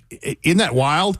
Jay Cutler, the closest in 2014 with a little over 3,800 yards passing. That's it. Let's get Cam Ward on that list as the first one, please. Yeah. First I like that. 4,000-yard passer. I like that a lot. All right. With the arrival of John Bones Fossil, special teams coordinator, how many, with that in mind, the spirit of that new phase coming, how many years has it been since the Titans have had a successfully executed onside kick? Is it 10 years? Is it 14 years? Is it 12 years? Goodness. All right. I guess I got to go first on this one. Oh, man. 10, 14, and 12. Yep. Give me 12. Okay. I'm going to go 10. Texas. Yeah, I'm going to go 10. All right. Will leads 2-1. It'll be 12 years ago in December. Rob Baronis versus the Arizona Cardinals successfully executed an onside kick recovered by, here's a name for you from the past, safety Damian Stafford. Oh, yeah. And unfortunately, this is one of Rob Baronis' last games in a Titans uniform and in his career. My Baronis. He passed away, unfortunately, the next beginning of the next season. Wow. When the Titans were in Cincinnati to take on the Bengals that day. Wow. Legend. Right. The Titans' last 400-yard passer in a game is Will Levis, Ryan Fitzpatrick, or Billy Volek. I'll go first in this one. I got Fitzy. I feel like there was Munch era. Munch always talked about how Fitzy would just go and he's doing the Fitzy thing, and next thing you know, he'll throw for 5 interceptions. Very true. Is that accurate? Very true. I just want to pick Fitzy on that one. I was also going to go Ryan Fitzpatrick, actually, on this one. All right. Will maintains the lead 3-2. You're both right. Yeah. Ryan Fitzpatrick versus the Arizona Cardinals in that same game where they did the onside kick, December the 15th of 13. He had 402 yards passing. Yep. All right. The last Titans' last 200-yard receiver in a single game. Is it Delaney Walker? Is it Drew Bennett? Or is it Kenny Britt? Oh, man. Kenny Britt had some big ones with Vince. So did Drew Bennett and Billy Volek. Drew Bennett. I mean, heck, all these guys. I'm going to go with my gut. I'm going to go Kenny Britt had a 200-yard game. Kenny Britt. Give me Delaney. Delaney was hot, fire hot. He was. He never had a 200-yard game in a Titans uniform, though. Will leads 4-2. Come on, it was Kenny Britt. 7 for 225 and 3 touchdowns against the Eagles here in Nashville at Nissan Stadium, October 24th of 2010. And here's the thing. I went back and looked at the game book. Kenny Britt only had 1 catch for 26 yards and a score in the first half. He did all of the rest in the second half. And I looked at the game book. Here it is real quickly. Third quarter, 1st and 10 at the Tennessee 22. Kerry Collins to Kenny Britt, 34 yards. Same drive. Collins to Britt, 6 yards. Fourth quarter, Collins to Britt, 80 yards, touchdown. Yep. Fourth quarter, next drive, Collins to Britt, 42 yards. Then a 21-yarder and a 16-yard touchdown towards the last 10 minutes of the ball game. What a game that was for Kenny Britt. What year is that? Because I want to see what the next week game was. 2010. That was nice. October 24th, 2010. All right, how many times in Titans history has the team scored 50 points in a single game in Titans history? How many times in Titans history? I went first last time. 50? 50 piece? Are we just guessing on this one, or do you have multiple choice? Oh, I'm sorry. Yes. Excuse me. Is it 4 times? Is it 2 times? Is it 0? I'm going to say the Titans have scored 50 points 4 times. I'm going to go 2. All right. Will remains at 4-2. You're both incorrect. Oh, wow. It's never happened in Titans history. In Tennessee Titans history, it hasn't. Oilers at the Astrodome in Houston in 1990 against the Browns, 58-14 final score. That's where one of those years where Warren Moon got the 4,600 and some odd yards passing in a single season. They're close. 2015, that 42-14 game against the Bucks. I couldn't remember exactly how many points in Mariota's debut, but 42. He threw 4 TDs in his debut. That's exactly right. Let me give you, because I know we're running out of time here. This is a good one.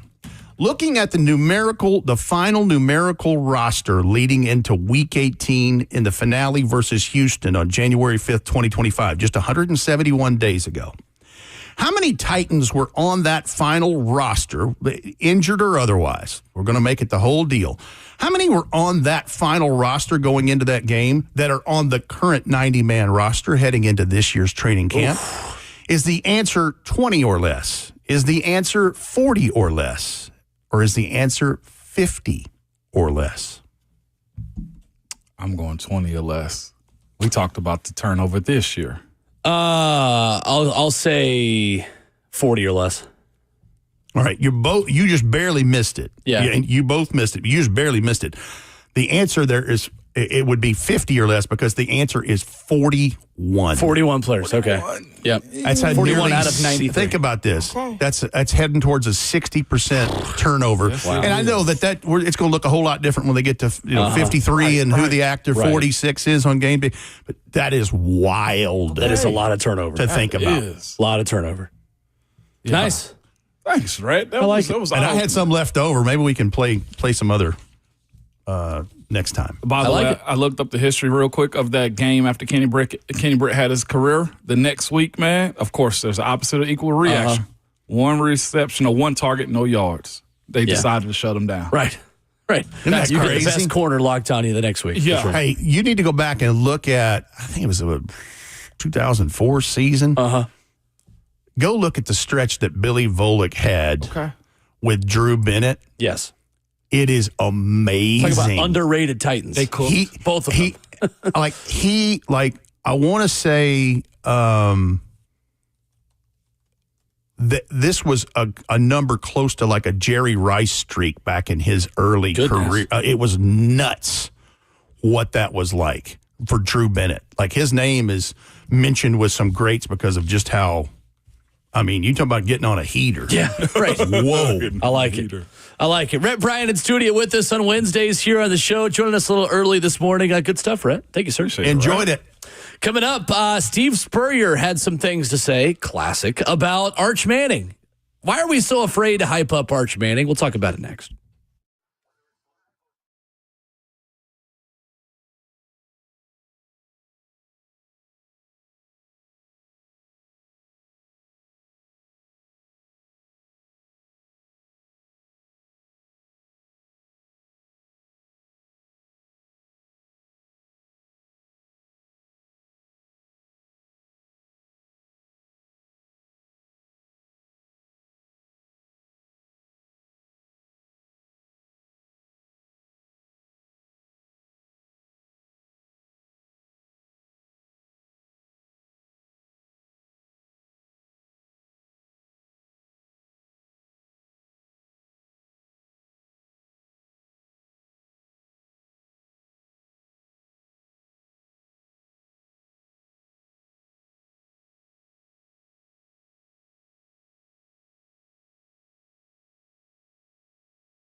Wednesday morning on Ramon and Will is fueled by Scooters Coffee, locally owned near you in Rivergate, Smyrna, Brentwood, White House, or Mount Juliet. Steve Spurrier is really good at talking, Ramon Foster. One of the best. And right now we are in talking season.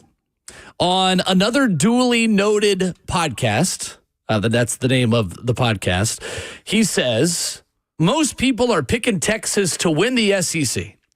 They've got Arch Manning already winning the Heisman, too. My question is, if he was this good, how come they let Quinn Ewers play all the time last year? He was a 7th-round pick. You only have to ask Coach Sark, how come you played that one instead of this one? Hopefully he'll say, because we thought he was better than that one. Isn't that why you play one guy and not the other? Unless it was discipline, and there was no discipline or anything.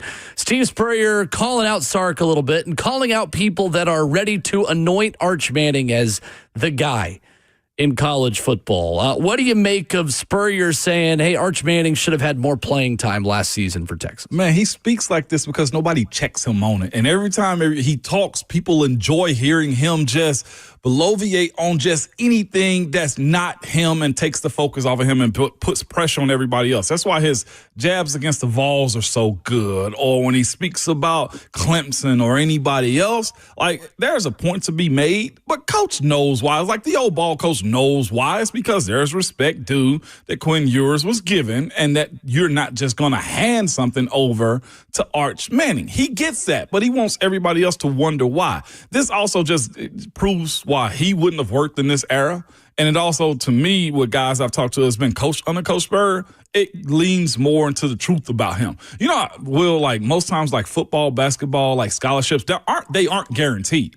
They're not. Like the schools choose to honor them. It's almost like NBA contracts. Yeah. They're not fully guaranteed, but teams always honor them. Well, usually at universities, they do the exact same thing. I had one of those players that I was around a good bit said that with Spurrier, he would take your scholarship. Like that whole I'm going to take care of him like my son. No, it's not. Hey, so, he'd pull you mid-drive. Yes. At any position. 100%, man. Especially quarterback. It's just his style. Like there's a point to be made about Arch. If he's so great, why didn't he play? But most coaches have a level of human decency to where it's say, let this play out. Arch will have his time. Like there's no reason to crap on Quinn Ewers. I thought Quinn was fine last year. Quinn Ewers last season, 293 for 445. 3,472 yards, 31 touchdowns, 12 interceptions, 2 rushing touchdowns. He exited the UTSA game due to injury, then missed games against ULM and Mississippi State before starting the remaining games. So Arch Manning goes in against ULM and Mississippi State, 2 teams that combined to go 7-17. Also got an opportunity in the October loss Texas had against Georgia, which Georgia, the only team that really could consistently give Texas trouble last year. And it wasn't great, honestly, right. Arch Manning. 3 of 6, 19 yards, -1 rushing, 30-15 loss in that game for Texas. I mean, let's be honest, Arch Manning could still be a big-time prospect, but there was no reason to just give Arch Manning the keys last year, aside from maybe some more options of him and more of a run game, curveball package type system. That is where I think Steve Sarkisian messed up last year, was in those games against Georgia. Could you have implemented some kind of even like wildcat system for Arch Manning, who is an athlete, to where you could have a change of pace kind of package for him to change things up a little bit? That's where I think Arch Manning could have had a role within that offense last season, but how quickly we forget that Quinn Ewers had Texas minutes away and a yard away from a tie ball game with Ohio State late in the fourth quarter. And they couldn't get a yard when they had to have a yard. And that is what separates elite teams and great teams, or great teams and good teams. Can you get a yard when you need a yard? Mm-hmm. And in Ohio State's game against Texas in the Cotton Bowl in the semifinal, it was 1st and goal at the 1. And Texas goes Jarrett Gibson up the middle for no gain. Quintravian Wisner then runs for a 7-yard loss. 3rd and goal at the 8. Passing complete to Ryan Wingo. And then the Jack Sawyer scoop and score.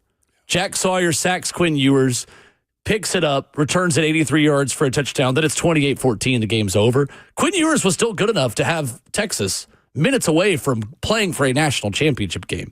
Like, that was more the national championship than Ohio State Notre Dame was. It really was. In a lot of ways. So, of course, you're not going to play Arch Manning again. No, absolutely not. And here's the thing, too. Quinn was one of those guys they paid a pretty penny for, number one. And also, he going into the season, he is a projected Heisman candidate. He was also one of those guys projected first rounder. The way the season unfolded for him was a totally different story. What they got from him the year before, there was no reason whatsoever to bench him. So Steve Spurrier creating this conversation is because of this. He's a troll.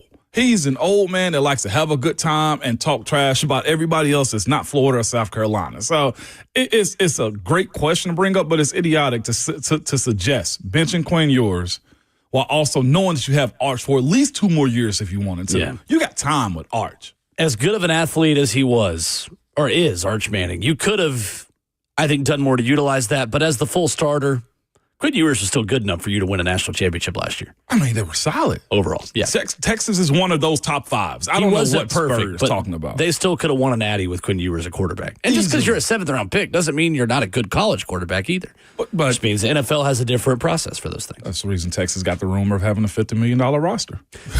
Well, coming up, I have thoughts about EA college football's toughest places to play, including one place I've now been that I don't think belongs in the top 10 of this list. We're going to put some respect on Neyland Stadium's name coming up next.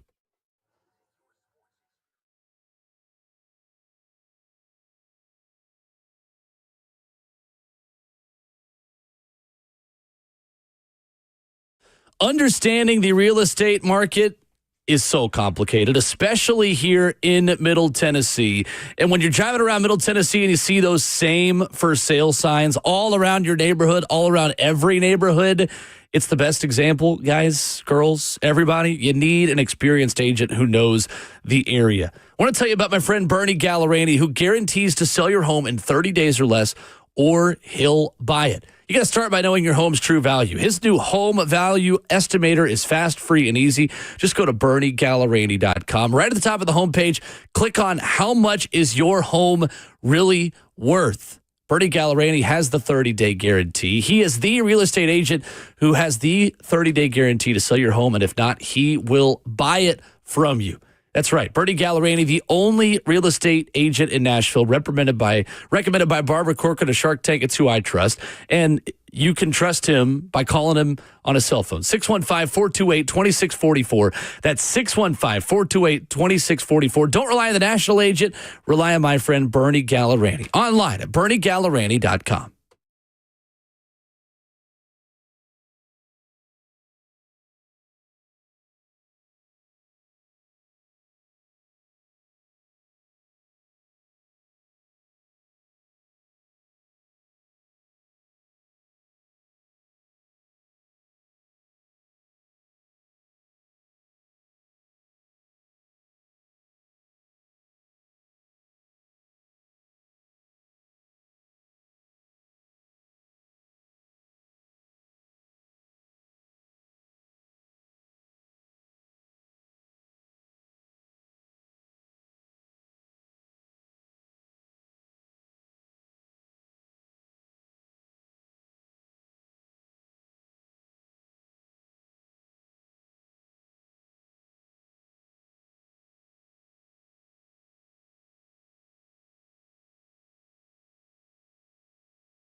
It is 8:02. Good morning from the 104.5 The Zone studios, and happy hump day. I'm Justin Hawkins. In NFL news yesterday, Aaron Rodgers may be done in the NFL after this season. Rodgers appeared on the Pat McAfee show yesterday and said, quote, "I'm pretty sure this is it. This is why I signed a one-year deal. What better place to finish other than one of the cornerstone franchises in the NFL?" Aaron Rodgers signed a one-year, $13.6 million deal with the Steelers earlier this month. In local news, Nashville Predators made an addition to the coaching staff yesterday, hiring former Chicago Blackhawks head coach Luke Richardson to be their newest assistant coach. Richardson will replace Todd Richards, who has been with the organization since 2020. In the NBA yesterday, the Dallas Mavericks and Kyrie Irving agreed on a $119 million three-year contract with the All-Star guard, who's still recovering from a torn ACL that will keep him sidelined through the 2025-26 season. A person with knowledge of the deal said on Tuesday night. For all your foundation repair and waterproofing need, you got to go to USSTN.com. Breaking news at once on your home for the Titans and Vols. This is 104.5 The Zone.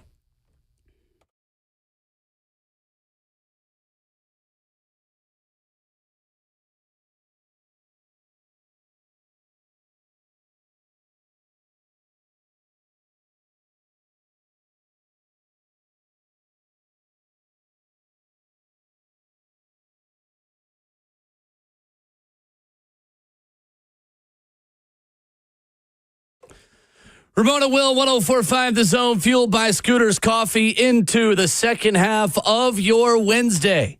We stream the show live on 104.5 The Zone TV, Facebook Live, YouTube, Twitter, or Twitch. We encourage you to head to the 104.5 The Zone YouTube channel. Like the video while you're there and hit the subscribe button to join the community of Zone listeners, 15,000 plus strong. It's free to you to subscribe. It takes about 5 seconds to click that button. You might even burn a calorie in the process as your finger clicks the button.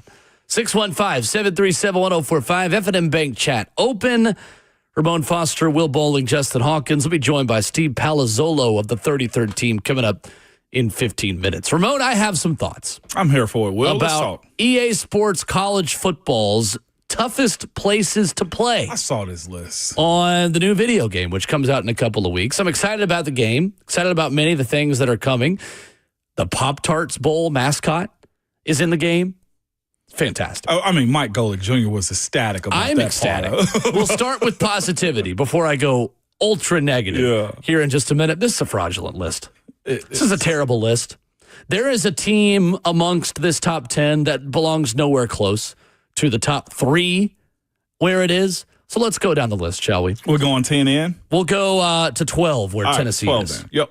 Because EA Sports College Football says that Neyland Stadium is not a top 10 toughest place to play in college football. Can I say this part of it, too, before we go? You can say whatever you want to. I know it's part of both our names on this show like this. You feel what I'm saying? It don't matter who comes first, who's last. Everybody eats, speed. But here we go. With that being said, though, Will, if you got to orchestrate, if you have to orchestrate madness and chaos inside of your stadium as far as the cheering checkerboard in it, okay, cool, I get that. But if you got to have a group of people that go to school with you and have them orchestrated with the 12-man idea of this thing too, because they're ahead of Tennessee, I'm not on board with it whatsoever. You need to be chaotic. Yeah, I'm talking about A&M being in front of, like, okay. I get the 12-man, but it's orchestrated, Will. 100,000? Really? Thank you guys for your service. Their A&M student section is bigger than the Tennessee student body. I know. It's crazy. But it's orchestrated. Yeah, I mean, all of it kind of. I mean, to an extent. I don't know. A&M, that's part of their tradition. I don't have as big of an issue of where A&M is ranked. Okay. I have an issue where Ohio State is ranked. Really? Aren't you supposed to have your own fans in the stadium to be ranked in the top 3 of toughest places to play? Because last time I checked, I don't give a crap what happened on the field. There was 40% orange. Yeah. When we were in Columbus. That's fair. Shouldn't you actually have to have your own fans in the stadium for a playoff game in order to be considered a tough place to play? I don't care what happened on the field. That place is not loud. Ramon, it's not loud. Yeah, I could give you at least 5 SEC programs that are louder on a 3:30 kickoff than Ohio State is for a night game in the playoffs. You know what? LSU is louder. Easy. Tennessee is louder. Easy. Florida is louder. Texas A&M is louder. Alabama is louder. Auburn is louder. South Carolina is one of the most underrated atmospheres in all of college football. They're louder. Georgia, Okay, Ohio State, I'll give you that one. So I don't understand. Ohio Stadium is ranked number 3 on this list by EA Sports College Football. Yeah, you're just putting that there because the team's good. Yeah. That part will, and also they have one of those matchups. I feel like they look at the pageantry of it. I feel like more than anything, it wasn't loud. I know, but I'm saying like you they're were going there with with the me, right? pageantry. Like, Yes, we weren't there together, but like, it the shoe that. was not loud for a playoff game, and they had plenty of chances to cheer. Yeah, they soundly beat Tennessee. I am not here to disparage the football players who were on that field or future Pro Football Hall of Famer Jeremiah Smith. To be fair, but Ohio Stadium is not a top 3 toughest place to play in terms of atmosphere, crowd noise, and all those things. It was cool. Don't get me wrong. Like, that's what I'm saying. It's cool. Yeah, like cool. I'm not. There were good things about it. It's not loud. But loud ain't a part of that conversation. No. The history of it, okay, I give them that, right? The idea that they have tons of celebrities show up because they're a good football team. Yep. The noise side of it, I agree with you. The other part that diminishes it for me in my experience was this. Restrooms trash, okay? Let's just throw that out there, too, as a part of the fake loudness of it. But then as I'm walking in, some Ohio State fan, I think, is talking trash to me. You know what? She went to Purdue. She went to Purdue.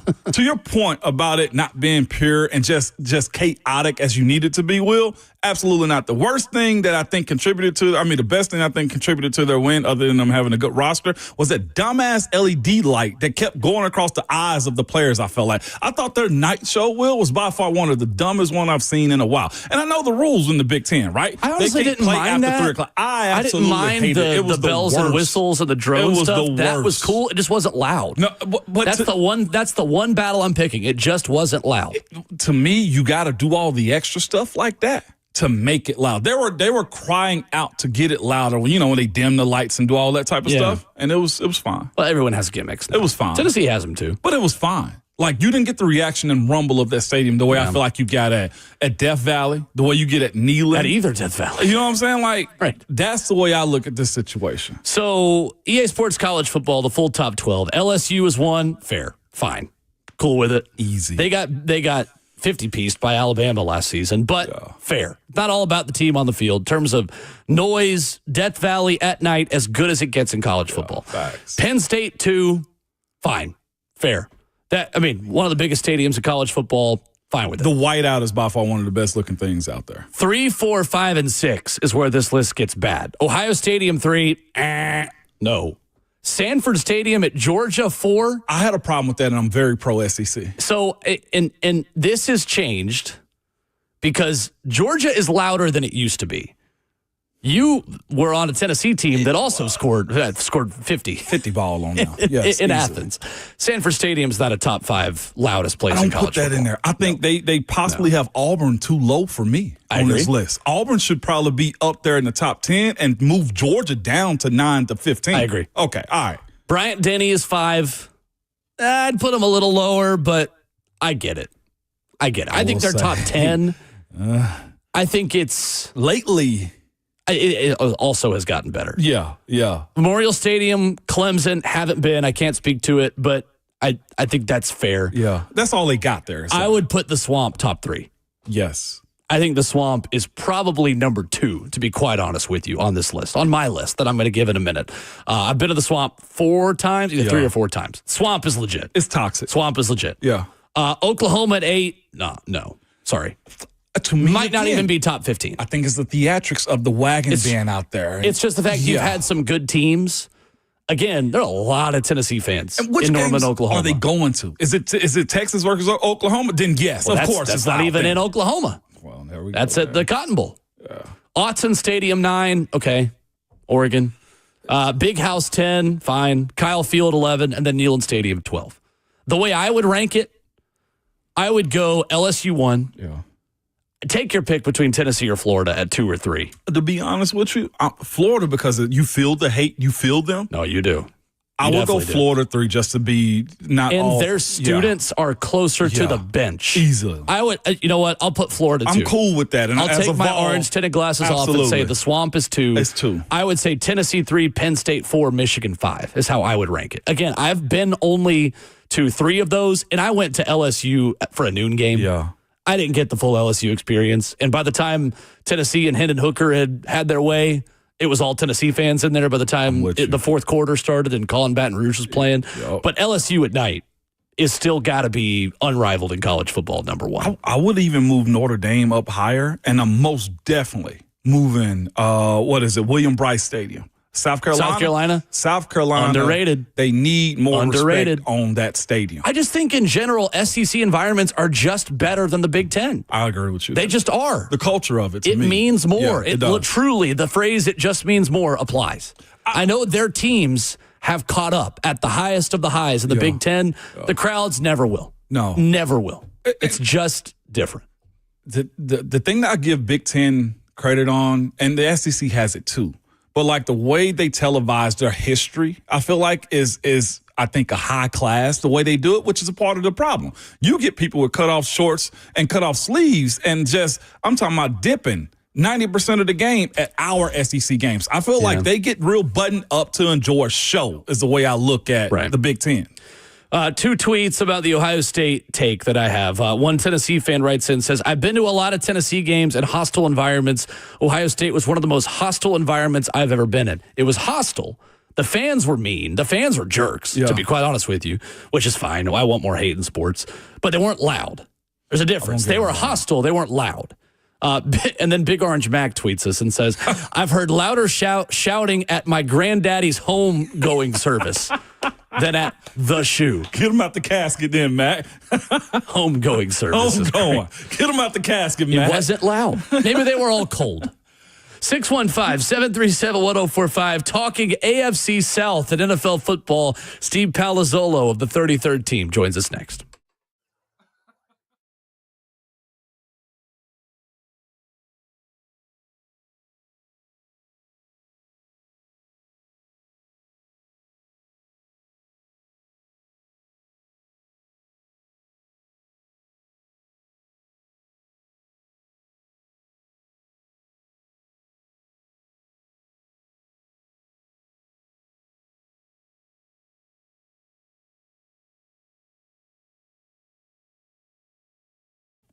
Good people, you can upgrade her diamond ring this summer with no money down and 0 interest for 5 years. Don't miss this killer offer from Genesis, where it's 5 years, 0 interest finance until the year, hear me out, 2030.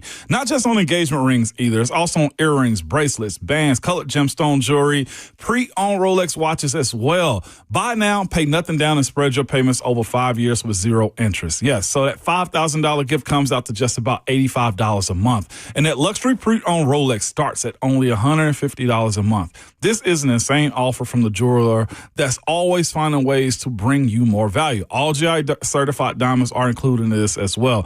They have the rounds, princess cuts, ovals, pear-shaped, cushion cuts. The emeralds are very popular now. Whether you get a $5,000 diamond or a $50,000 diamond, you can spread your payments over 5 whole years. Lab-grown diamonds are also included in this, but you get the Genesis value price on anything. Pay 0 down and spread your payments over 5 whole years. But hurry, this is a limited time offer, and this ends June 30th and will not be extended. Genesis Diamonds are located in Green Hills and Cool Springs.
Ramona Will, fueled by Scooters Coffee on 104.5 The Zone as we continue in Hour 3 this morning. 615-737-1045. Ramon Foster and Will Bowling. Hit the Ramona Will podcast feed wherever you download podcasts. Apple Podcasts and Spotify, where we recommend you go. Every interview we ever do is posted there. Yeah. So, of course, you need to be going there, including with Rhett Brian earlier this morning. Ron Slay coming up in hour number 4, who I'm sure will have thoughts on Tennessee being ranked the 12th most difficult place to play in college football. That's insane to think of. So you'll hear Slay on that coming up in an hour. And Steve Palazolo coming up in just a moment as we try to connect with him. In the Evan and Bank chat on YouTube.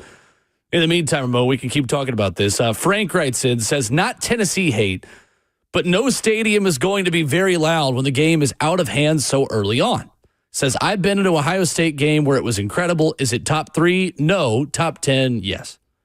Top 10 I can be okay with. It's not a top 3 loudest place in college football. I just look at like what they're known for is the dotting of the I, the band, and that stuff was cool. like that. Not gonna lie. I think loud. That's getting more credit and just them being good over the noise that the crowd make. I would say at the beginning of the game, like it was fine. It wasn't toxic. Yeah. Like I never in my time inside of that stadium, Frank, like, and I say this out of respect, like I didn't get the stadium shaking. No. I never got that for a home playoff game, which they doesn't have many night games in general. Right. I thought, to your point, like the crowd was fine. Yeah, it was okay. That's the way I looked at it. Anyway, Ohio State, decent environment, not that loud. Talking NFL football this morning and breaking down the AFC South. We're joined by our good friend Steve Palazolo of the 33rd Team. Check the mic with him and Sam Monson, a must-listen for NFL fans wherever you download podcasts. What's up, Steve? How are you? Steve? Doing great. How's it going? We are good, and we're spending the offseason starting to look around different divisions and starting here at home, Steve, with the AFC South. If I were to tell you that the Titans were competitive, the Titans were in the mix maybe for a playoff spot in the AFC South this season, what's got to happen, and how close do you think this team is to its 3 other competitors in this division, the teams they'll see 6 times this year? If the Titans are competitive, I mean, my simple answer is Cam Ward is really good. I mean, I think the rest of the team, and look, the last 2 seasons, if you said, hey, how do the Texans in 2023, how do they look on paper, C.J. Stroud's rookie season, or how do the Washington Commanders look on paper heading into 2024? Last year, Jaden Daniels' rookie season, neither team looked good on paper until you found out, hey, this quarterback could be special, right? Is on his way to one of the better rookie seasons of the last decade plus. And so if that's in the range of outcomes, that's possible for the Titans. I think between that and what should be an upgraded offensive line, and again, if Cam is special, and then there's some defensive line talent, you get a L'Jarius Sneed maybe back and play into his potential. A lot of those things could come together for the Titans being competitive. But yeah, it all comes down to Cam Ward hitting the ground running like some other rookies in recent years. So, Steve, when you look at the 3 teams chasing Houston in the AFC South, at Indy and Jacksonville and Tennessee, who do you feel the best about today in late June between those 3 contenders? I'd say it's the Texans. I mean, what the Texans did 2 years ago, I mean, they've made it to the Final 8 the last 2 years. I thought last year, the whole season, Houston was a little disappointing to me. They never really put it together. I thought they had a very good defense, an opportunistic defense. They created havoc with their front 4, created turnovers on the back end. And then offensively, I thought they had some games where they ran the ball extremely well, but they just never had that explosive offense or that dangerous offense, passing offense in particular, that they had in 2023. I think they have a chance to put it all together this year. As long as they get better offensive line play, I think they'll be able to run it with the running back additions that they have, new scheme, and then C.J. Stroud, expecting him to have a bit of a bounce back year. They got a couple nice young receivers coming from Iowa State with Jaden Higgins and Jalen Knoll. Add those to the mix with Nico Collins. Nico Collins looking like one of the best receivers in the NFL the last 2 years. So I think Houston once again could be very dangerous on both sides of the ball. We're joined by Steve Palazolo of the 33rd team this morning, discussing the AFC South. Steve, when you look at the Texans, just staying there real quick, they traded away one of the best potential, depending upon his career, rest of his career, Hall of Famer and Laramie Tunsil. They've come out and said, we're better as an offensive line because of it. And I wonder, is it because of the things they're going to try to change? Like, they've signed numerous running backs, with Nick Chubb being a part of that too. They still have Joe Mixon in the fold, along with a bunch of other guys. Do you think they're better because Laramie Tunsil's known as a pass protector more than he is a role grader at the line of scrimmage? I think there was something going on in the locker room with Tunsil. And look, when we talk to Texans fans, and every time we cite that as a big loss, Texans fans are like, no, he had 17 penalties. He had the infamous game against Minnesota last year with 6 penalties. But, man, he is one of the best pass protectors in the NFL. He's better than Cam Robinson, who they brought in. So whatever was happening, I know the penalties are an issue, but everything else is fine. So I think it is a downgrade from, Laramie Tunsil to Cam Robinson as the starting left tackle. There's no other way to put it, unless it's more of a culture thing and locker room thing or what have you. I think the addition is more. Last year I thought Houston looked like they were unprepared for any sort of twist, stunts, blitz pickup. Everything was just bad. The number of unblocked rushers and one-on-one losses they had on the interior. Left guard was a big issue. I don't think it can be as bad as last year. So I think the new system and just shoring up some of maybe the mental breakdowns that they had last year that could improve them as a line. But yeah, like one for one, I mean, Laramie Tunsil's one of the better tackles in the NFL, and you are downgrading there, but I think the collective could still be better this season. Steve Palazolo with us this morning. Steve, discussing the Colts, though, had the unfortunate loss of Jim Irsay, their owner. He transitioned to turning the ownership over to his daughters, who have been involved in the business. We had a conversation a couple of days ago about coaches on the hot seat. And I put Shane Steichen in my top 5 because of that ownership change, because Daniel Jones there, and because what is Anthony Richardson. The reports were that, of course, Jim Irsay wanted Anthony Richardson. I don't know if that's true or not. But are you concerned about the production of Richardson, and also how the new ownership feel about Shane Steichen leading it? Because stuff changes from the parents to the kids most times. Yeah, I mean, I would add GM Chris Ballard in there too. I mean, he's been there 7 or 8 years now, and I think it's like every year I say it's a pretty good roster. I think they don't really have star power necessarily, but it's a good offensive line, a solid defensive line. Now they've added some pieces in the secondary. Like, it's solid across the board. But the question's been, have they figured out quarterback? Have they? Do you try to give Anthony Richardson another shot, or is this actually the best situation Daniel Jones has ever had? So. I think Steichen certainly, has to prove something this year. I think Chris Ballard too. I mean, how much will they stay with? He does a pretty good job with the 52 players on the roster, but we got to figure out quarterback in this revolving door of like Phillip Rivers and Carson Wentz and Matt Ryan and Anthony Richardson, and now it's Daniel Jones. And it's challenging when you're in that spot, but to try to find a quarterback. But listen, I think they're set up. I think it goes one of two ways. I think we either see Daniel Jones with a career year, trio of receivers who are really good, and Josh Downs, Alec Pierce, and Michael Pittman, all with different skill sets. Add in Tyler Warren, decent offensive line. You might get a career year from Daniel Jones, or they just throw Anthony Richardson out there and say, look, the guy's only, I tweeted it out a couple weeks ago, 800 dropbacks in his college and NFL career. That's like a third of what Bo Nix had in college alone.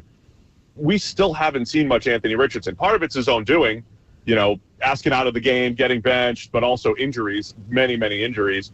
But I am still interested in what he could be, because there have been stretches of high-end play from Richardson. And I think the long-term play for the Colts is to still figure out what you have in Richardson. But I have a feeling it's Daniel Jones' show, and he might get out there and have maybe his best season. I'm not saying that's great, but I think they'll be very competitive.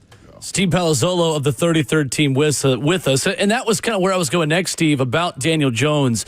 Like, how good of an offensive fit is he for Shane Steichen? Like, maybe the arm strength isn't even half of what Anthony Richardson is. Like, if Joe Milton can throw an orange 110 yards, Anthony Richardson's probably 150, and Daniel Jones might be 75 yards. But in the RPO system, in just the quick timing and rhythm throws and the athleticism that he's got as well, do you see a scenario where Daniel Jones can be a perfect fit moving forward for Shane Steichen, just in terms of his skill set and how it fits that offense? Yeah, I think Jones' running ability is what it is. Running quarterbacks, I always say, raise the floor of the offense, right? You have those games where you can throw for only 150 passing yards, but if you sneak another 80 on the ground, that's dangerous, right? And it changes the arithmetic at the line of scrimmage when it comes to the defense and creating mismatches. So I definitely think Steichen leans into that if Daniel Jones is the starter. Remember when Jones started in 2022, when the Giants made that improbable playoff run, he had something like the 20th most rushing yards in a single season by a quarterback. Yeah. Which doesn't, right? I mean, it's not like groundbreaking, but It's like, hey, it's pretty good. And that was a big part of why the Giants offense was competitive that year. So I think Jones could do that. I think that, the Colts lost something up front on the offensive line, but this is still probably the best offensive line that Jones has played behind in his entire career and the best group of playmakers. So I think Steichen is still a pretty good offensive coach.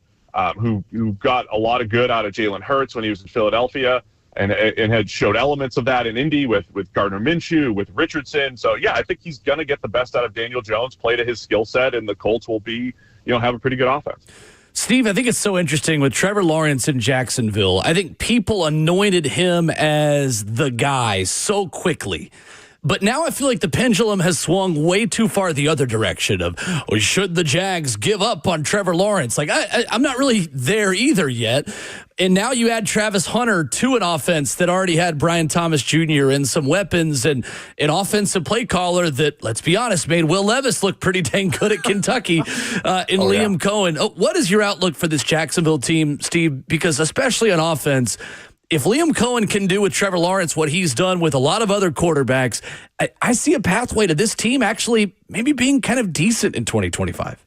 Yeah, I mean, Trevor Lawrence has been it's head-scratching, I think, at points in his career as far as the trajectory goes. But remember back in 2022, he was a year and a half into his career. I think that was when he did turn a corner, started playing much better football. Jags finished in the final 8 that year, lost in the divisional round to the eventual Super Bowl champion Chiefs. And then they started out hot in 2023. So there's a stretch of play where Trevor Lawrence looks really good and the Jags team looks like one of the best in the AFC. The last year and a half, though, they fell off in 23. He gets hurt last year. Even before that, wasn't playing well. So, yeah, there's some inconsistency to Lawrence's career. But, yeah, I am intrigued with the pairing with Liam Cohen, who now has the Will Levis season on his resume, last year's Baker Mayfield season on the resume. I know Baker's had 2 good years, 2 different coordinators, but Cohen has elevated offenses. I mean, that Bucs run game was awful for 2 years, and it looked much better last year under his play calling as offensive coordinator. So obviously, I think they're going to go Travis Hunter, more wide receiver than corner to start. They really want to have that 1-2 punch of Travis Hunter and Brian Thomas Jr. So, I mean, it's another year of, hey, this is no excuses for Trevor Lawrence, right? They've tried to get him some playmakers. I don't think it's been great. I don't think Calvin Ridley was great there a couple of years ago, but Brian Thomas Jr. looks like a star. Travis Hunter obviously has star potential. It would be time for Lawrence to take that next step. And look, he doesn't have to be competing with Patrick Mahomes and Lamar Jackson and Josh Allen to be the best quarterback in the NFL for him, to be a hit. But if he just gets into that conversation, like who's QB5 in the NFL behind the big 4? Is it Justin Herbert? Is it Matthew Stafford? Is it Stroud? Is it Hurts? If Lawrence is just in that conversation again, then the Jags are really dangerous, and I think that is certainly a possibility for this year. Travis Hunter, what do you see with him and Brian Thomas Jr., 2,000-yard receivers with this offense with Liam Cohen? Is that the expectation? Oh, I think so, yeah. I mean, Brian Thomas Jr. last year, I didn't think he was going to be as good as he was. I mean, I thought he'd be that elite deep threat type, big, just big and fast dude who can make plays down the field, but had some inconsistent hands and maybe couldn't run the whole tree well. It wasn't going to be a threat at the short and intermediate level, but I think he showed that he could do that. He did that a bit down the stretch where they gave him a few more targets, moved him around a bit more. So I think Brian Thomas Jr., again, has that star power. And then Travis Hunter, he can create after the catch. His ball skills, of course, are outstanding. Slight frame, but I don't think it matters a whole lot with his route running and what he's able to do. Plus, I think, a little extra focus on technique and everything. I mean, Travis Hunter, because he's just been playing 2 ways, has just been pure out-athleting people at the college level, doing it at a high level. But I think he's such a good athlete. Once you refine some technique, add some nuance to the route running, add some nuance to his technique at corner, that's where the star power comes in. So, yeah, I expect a huge year from Brian Thomas Jr., and I think Travis Hunter will complement him extremely well. From an outsider's perspective, and I mean that in the sense of like not in the city of Nashville that's talking about this guy every day, what is the perception now of how do you handle Will Levis, Steve? Because I'm of the mindset, I think he's too loud of a backup to be a backup here. So how do you evaluate his value and how he's viewed post the season he had last year?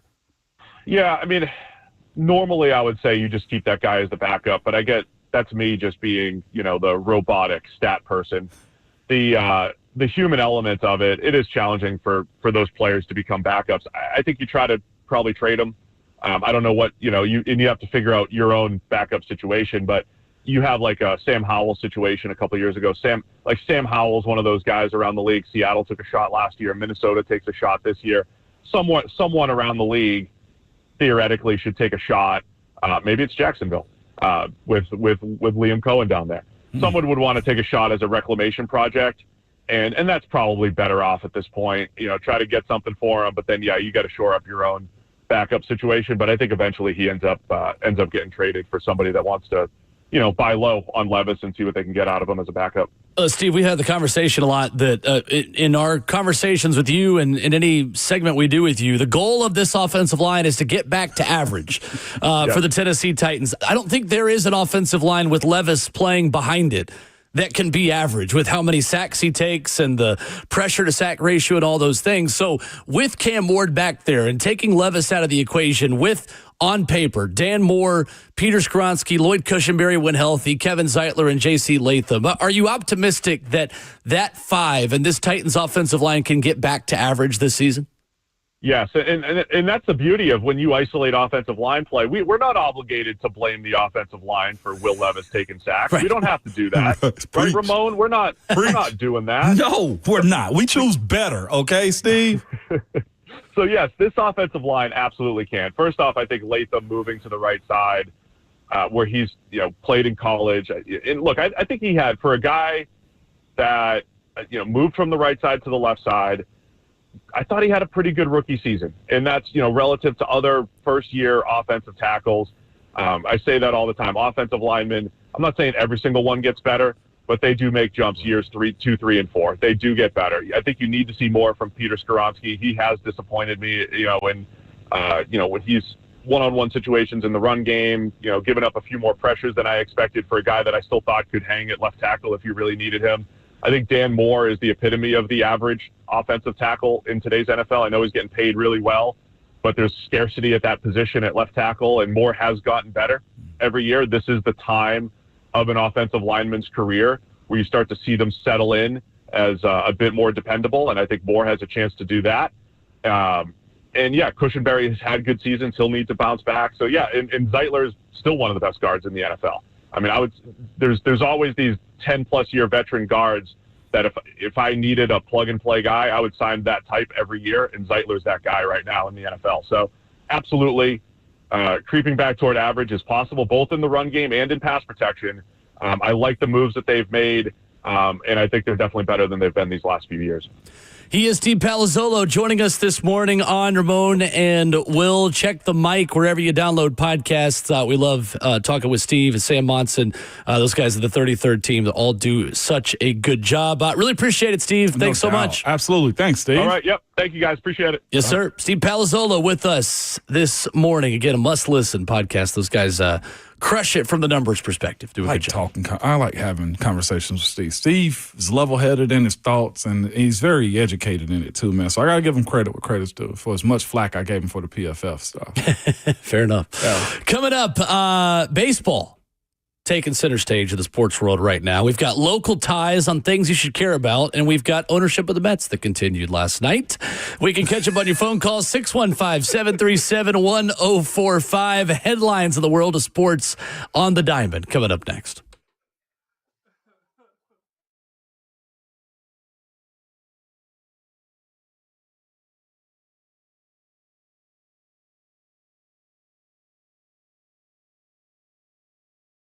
Good people, I have been going to the Wellness Institute of Nashville for a little while now, man, and they have my seal of approval on this. I'll just say they just get you better. You feel better when you leave. Your body feels like it's supposed to, and it's not even that they got to poke you with anything as far as needles and surgeries. No, they have a non-surgical spinal decompression offer right now. It'll give you 47% off right now. If that's something that you've been dealing with, that back pain where you can't sleep well at night or bend over to pick something up or just have shooting pain down your leg, they can help get you better, man. Dr. Mitchell and Dr. Ashley are some of the best at doing. They have some of the best equipment available to get you feeling better, too. It can be the laser treatment they give you, the state-of-the-art spinal decompression machines, or the zero-gravity machines where it can just lay you back and just work on you for a little while, man. As somebody that uses it for a lot of different reasons, man, whether it be my neck, my back, or my knees, I am a true testament that they will help you live a better life with the things they can do for you. So you can go get a consultation, get an exam, x-rays, bring those, also your MRI report too. They are just the best at trying to have you have a pain-free life. Reach out to the company I trust, man. It's the Wellness Institute of Nashville. The number is 615-246-5009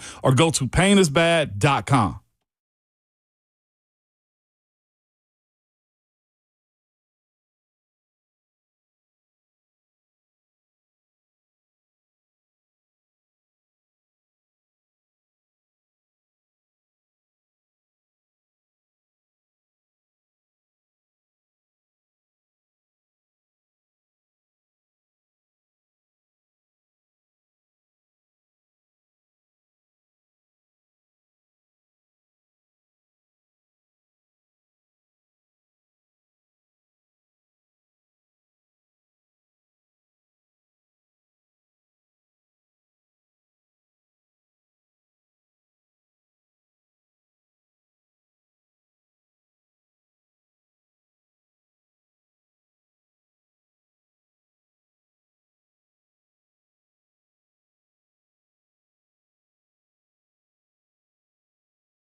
Wrapping up hour 3 on this Wednesday.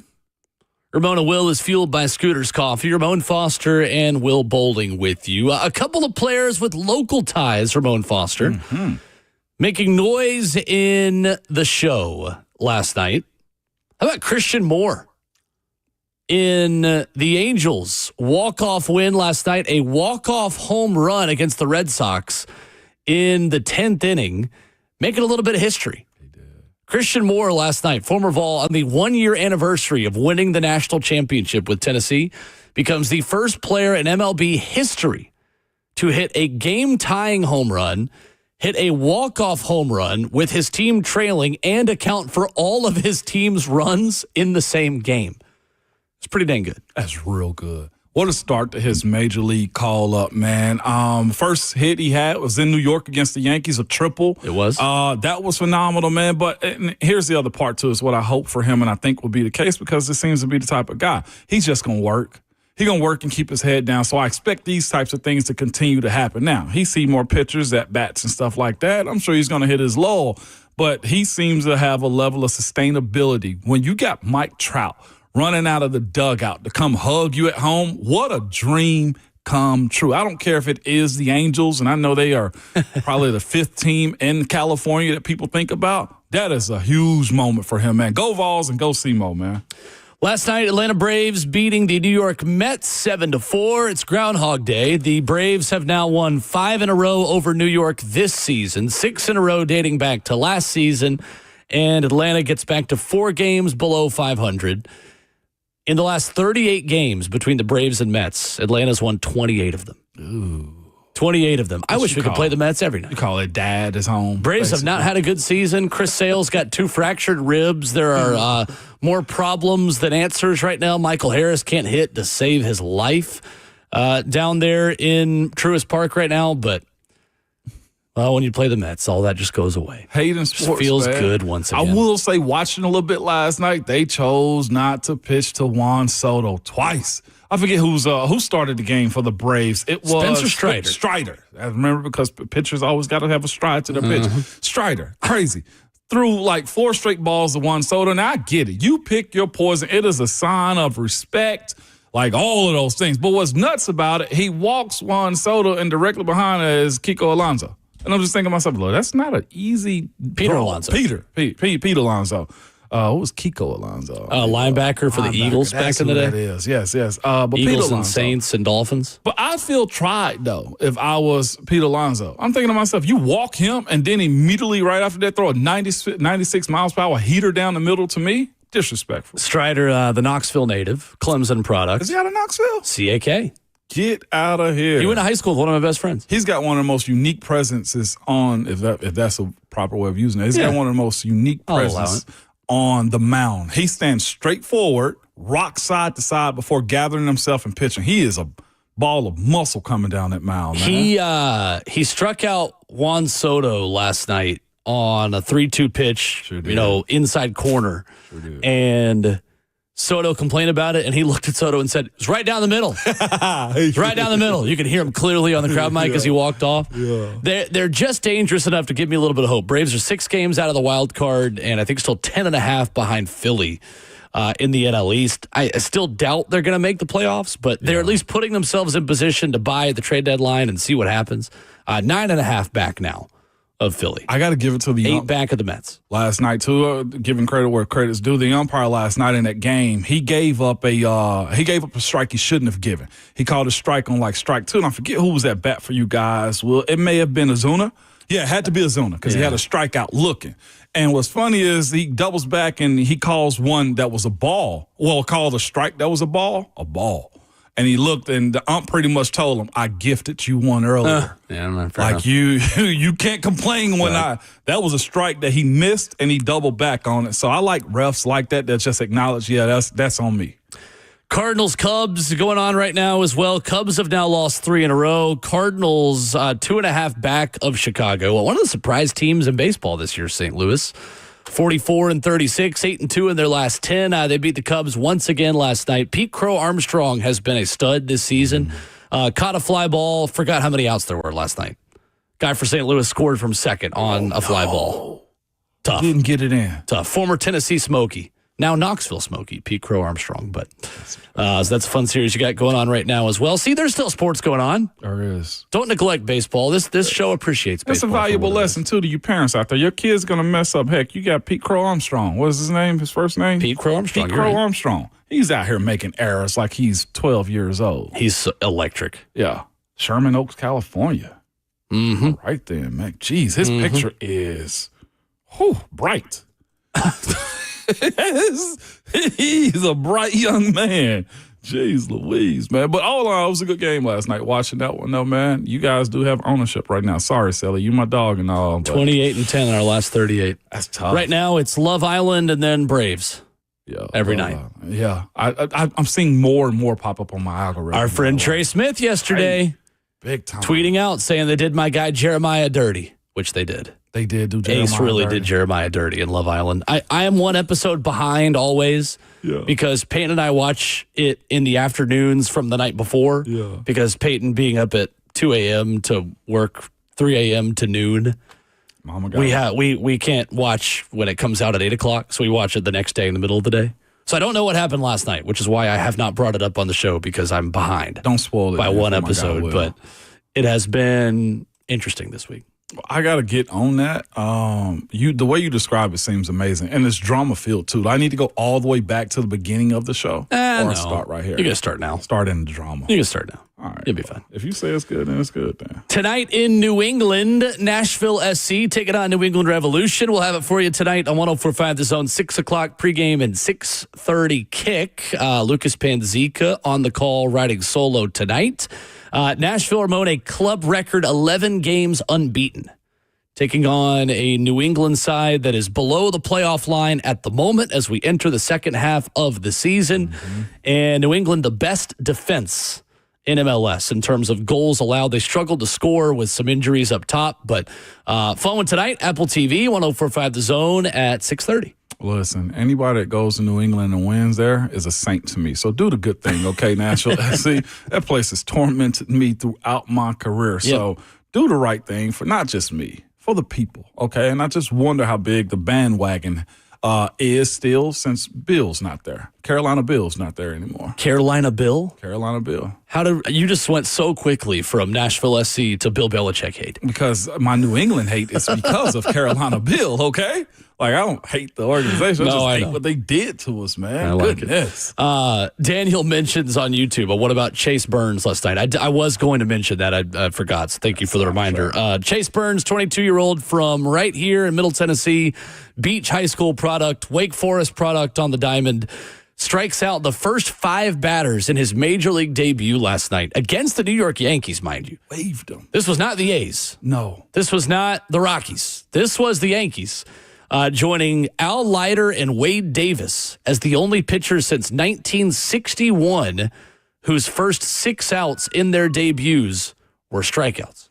Both gave up a run during the first 2 innings, but Burns struck out 7 of his first 10 hitters and allowed only 1 hit until a Ben Rice homer got the Yankees on the board and got them rolling a little bit. But good start for Chase Burns. It was. They tried to label him as a closer. For the most part, he's looking like a day starter, the way he started off yesterday.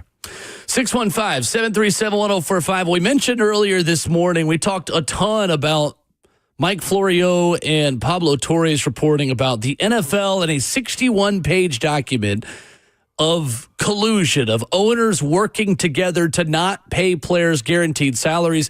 We told you it's not as much about what happened, but it's important because of what might happen next. Well, there's new reporting from Mike Florio this morning about players exploring their options and taking action against the NFL through all of this. We'll run through that headline for you and get you into the 4th and final hour of the show next.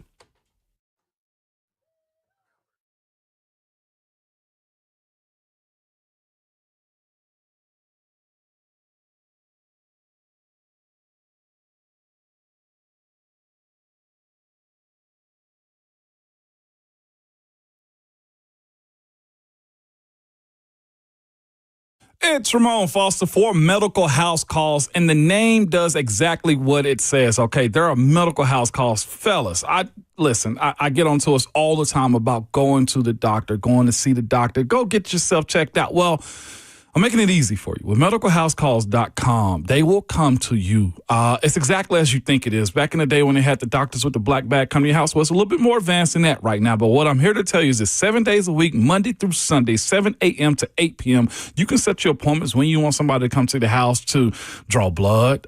There's active recovery for IVs for you people that like to work out like myself. And also just for the folks that just hate going to the doctor office and waiting in the waiting room with people that you think have a bunch of germs. Well, this solves your problems right here. They're transparent about the pricing. It's not confusing at all. And they also take insurance cards too, just so you know. Again, there's a flat fee when you get an evaluation, full exam, treatment plan, prescriptions if needed also. It's active recovery, immune boosting blends, rapid rehydration for you partiers down on Broadway. Again, medicalhousecalls.com is the website. You can reach out to them by calling them or texting them at 615-838-2375. Be sure to tell them that Ramon sent you.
It is 9:03. Good morning from the 104.5 The Zone studios, and happy hump day. I am Justin Hawkins. In NFL news, this season could be the Pittsburgh Steelers quarterback Aaron Rodgers' last in the NFL. Rodgers appeared on the Pat McAfee show yesterday and said, quote, "I'm pretty sure this is it. This is why I signed a one-year deal. What better place to finish than in one of the cornerstone franchises in the NFL? The 10-time Pro Bowler and 4-time MVP is entering year 21 and just signed a one-year $13.6 million deal with the Steelers earlier this month. And tonight, Nashville SC takes on New England Revolution as the boys in gold look to extend their record 11-match unbeaten streak. The Revolution have lost just once in their last 10. First kick tonight at 6:30 p.m. Central Time, and you can hear that match right here on 104.5 The Zone with Lucas Panzica on the call. Pregame at 6 p.m. For all your foundation repair and waterproofing needs, you got to go to USSTN.com. Breaking news at once on your home for the Titans and Vols. This is 104.5 The Zone.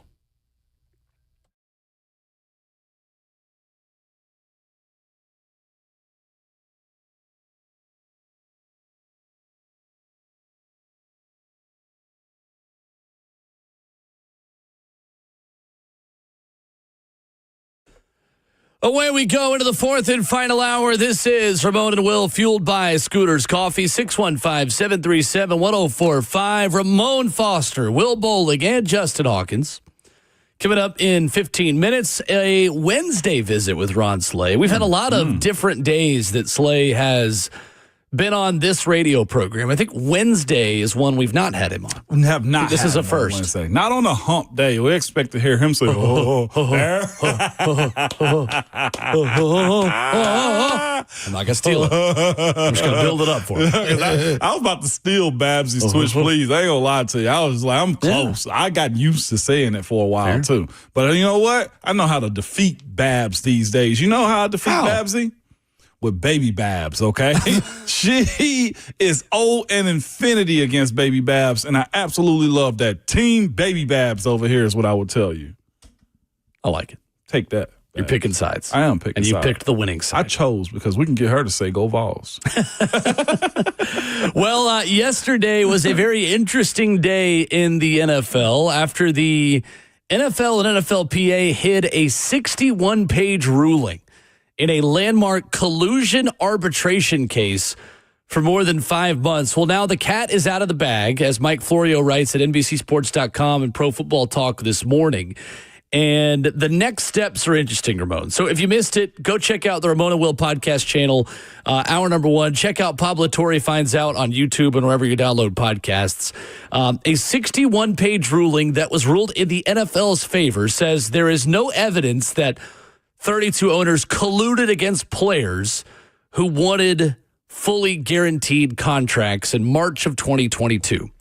However, there is evidence that the NFL-MC, the NFL Management Council, with advice from Roger Goodell, advised teams to not give players fully guaranteed contracts in the wake of Deshaun Watson's fully guaranteed deal to become the new quarterback of the Cleveland Browns. There is no evidence that advice was followed, but there is tangible evidence that the NFL MC and Roger Goodell gave owners advice. That's as simply as we can put it at this point. A lot more to it than that, but that is the headline of it. Well, now new reporting from Mike Florio this morning says that multiple individuals who routinely interact with players tell Pro Football Talk that multiple players have begun to inquire regarding their rights and regarding their options, both as to the league and as to the union. As one source with the knowledge of the collusion grievance told Pro Football Talk, Chargers quarterback Justin Herbert would be the perfect plaintiff against either entity. The exchange between Chargers owner Dean Spanos and Cardinals owner Michael Bidwell shows coordination, Florio writes, i.e. collusion, between two owners regarding contracts given to Chargers quarterback Justin Herbert and Cardinals quarterback Kyler Murray. Within this 61-page document, you have a text exchange between, again, the owner of the Chargers and Cardinals, congratulating the Cardinals on not giving Kyler Murray fully guaranteed money. Michael Bidwell saying, Cleveland screwed things up, but we kept the guaranteed money relatively low. So in essence, Ramon Foster, you have now Justin Herbert who can come to the table and say, well, wait a minute. So the Chargers owner didn't want to give me as much guaranteed money because I now have evidence he congratulated the Cardinals owner on not giving much guaranteed money because they wanted to set a precedent in the aftermath of the Deshaun Watson deal. That is essentially the case that Justin Herbert can now make. It is why when we talked about this case this morning, the story is not what happened in terms of an arbitrator saying that the NFL did anything wrong. It's about what is going to happen and Pandora's box being opened. It's to me, it's almost like it's like betting in sports. Like the reason it's banned where players can't bet on their own team in sports, so the Pete Roses of the world, is it breaks trust. I trust that you are operating your business for the benefit of me, yourself, and I understand it's money to be made by you and myself also. And you're trying to beat the other 31 teams, not work with them against all the players. Against all the players. Right. That's the issue that you have right here, man. And for the people that are saying, well, this is their business, they're supposed to. But what also happens is, like I said, you break down the walls of trust when it comes to how this is came out. Like, we all know, like, you go to the casino and you gamble, like the slot machines, you feel like the house always wins. That's the rules. But nobody understands how the house wins because we never see evidence of, hey, this is what happened and this is why you lost money and we win 80% of the time. You never see that. Now what happens because of this isn't directly, the money kept. It is, Will, a comment that has just come out in our YouTube chat. Obadiah, I think, is the name that's in there. This is what happens when you break that trust. You have other situations that come up. The comment in our YouTube chat says this: they colluded against Shador too. So you get that. Which I don't agree with, but now you've opened up Pandora's box to say, well, if owners were congratulating each other on not giving money to Russell Wilson, Lamar Jackson, and Kyler Murray, or Justin Herbert. What else have owners texted each other saying, hey, are y'all doing this? Because I think we're going to hold the line here. And that's where it gets sticky. There, if you go look up his document, I think it was Washington Commanders, other name at the time, versus the Dallas Cowboys. And you go back to the 2011 uncapped year for salary cap. There was an exchange, I think, between Washington and Dallas about, well, certain owners broke the trust of giving more money than others. Well, technically, it was an uncapped year. There is no way to prove that the owners had conversation of, hey, well, we're going to keep the level of money at this point. Nobody spends above it. Miraculously, 31 of the 32 teams or 30 of the 32 teams, whichever it was, they stayed under the threshold. Right. I think it was either the Commanders or the Cowboys that broke, I guess, the agreement. And again, can't prove it, can't say it, don't really know. The difference is there is black and white arbitration texts that state this is what these owners talked about, and this is why this conversation is louder. Well, and more than anything, it's a 61-page ruling that was hidden from players who are a part of the ruling until yesterday. Agents did not know about who was involved. And this ruling, Ramon, is against 594 names. Yeah. So there is a hidden list of 594 names that the NFL says, nope, you guys were not concluded against. That part is done.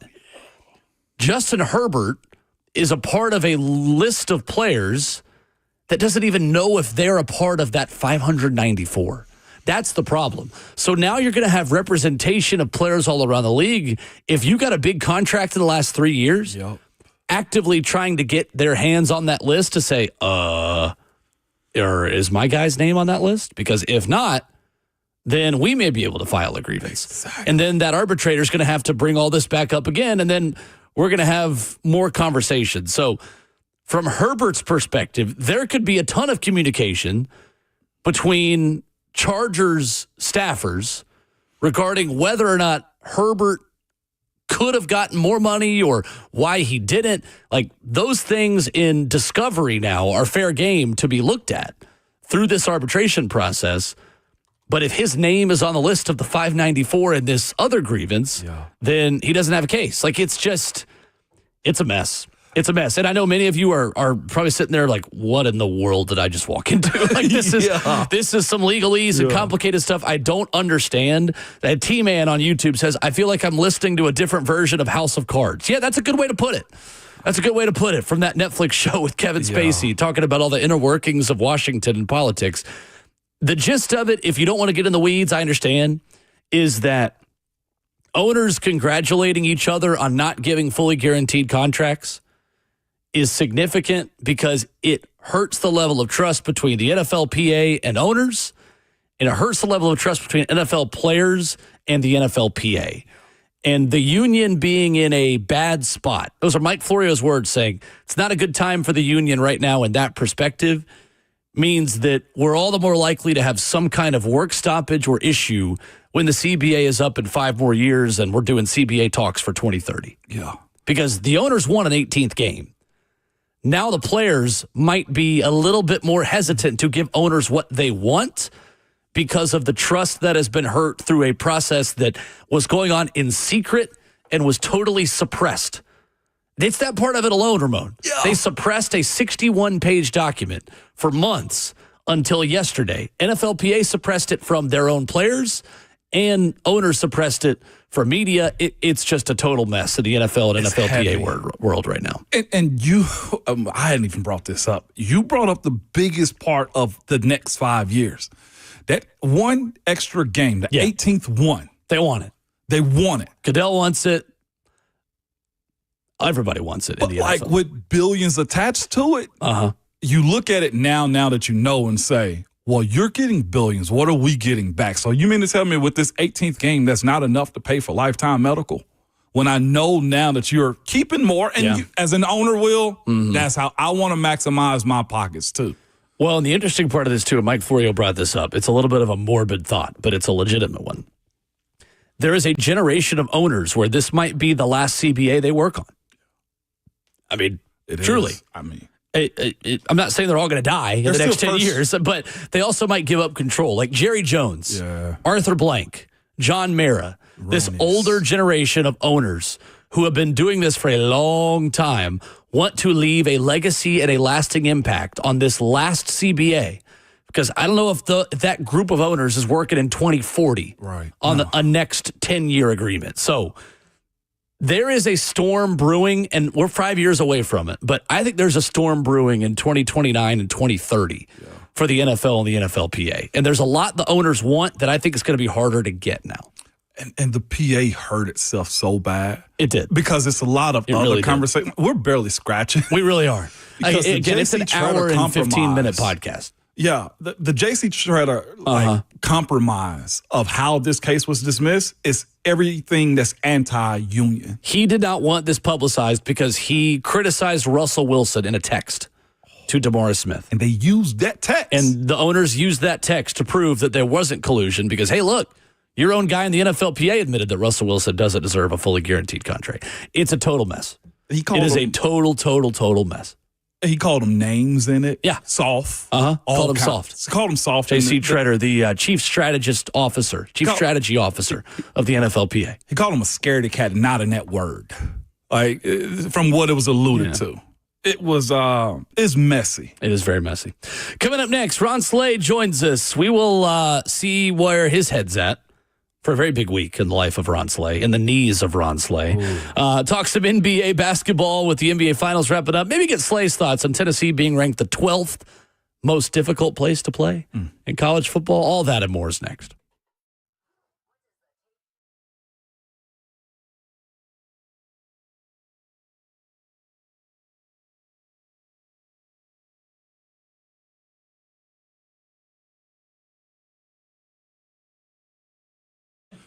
It's Ramon Foster for Hiller Plumbing, Heating, Cooling, and Electrical. Good people, it is getting hot outside. You guys feel it. I feel it. We talk about it all the time, too. And what you don't want to be dealing with is an HVAC issue, plumbing or electrical right now, especially with the weather doing what it's doing. Again, the other part of it is most time you don't even know what it's going to cost if it'll get fixed correctly, or if somebody's just trying to sell you something you don't need. Look, I called you over here for AC. Nobody even talked about my plumbing. Well, you don't have to worry about that with Hiller. What you call them for exactly is is what they do because they have a motto. Happy you'll be, or the service is free. It doesn't say that the work they're doing. It's saying this service, the entire service that they do in your home is free. I've been a part of that where I had to just call them back for something quick, nothing major, fixed it immediately. Okay, that's just how they operate. That's how you do when you've been here for over 35 years and you're family owned and operated. You just do good business. So whether you need something done to your plumbing, your heating and cooling, or your electrical, reach out to the company that I trust, man, and that's Hiller. You can visit their website at happyhiller.com.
Ramona Will, fueled by Scooters Coffee on 104.5 The Zone in hour number 4 on this Wednesday. And that's Ron Slay's music. A little bit earlier than usual. No, it's not Friday. It can be in your heart if you want it to be. I guess. You don't have to show it to work tomorrow if you really don't want to. I mean, tomorrow's Friday Junior. Sure. I mean, some people celebrate, get a 4-day weekend out of it, go ahead and take Friday off last minute. It's like that sometimes from time to time, Will. Ron Slay coming in moments. We were talking earlier about the game at Geodis Park yesterday between Auckland City and Boca Juniors. Talking some soccer this morning. It's soccer and baseball season. Just let us happen. Let it happen. The Auckland City guys that got a 1-1 draw yesterday, the semi-pro guys, you would guess how much money they make a week? To play for that team? This is international. They got a 1-1 draw against Boca Juniors yesterday, despite being outshot 37-3. Jeez. I'm going to go about $8,000 a game. I'm way off. They make $90 per week. No. The Auckland City team that played yesterday in Nashville. It's not a livable wage. They got a 1-1 draw. Well, this is not what they do. The guy that scored the goal is in school to be a teacher. If I'm representing my country or town or parish in something, Will, $90 a week, dog? Are you kidding me? That's not. Look, this is training.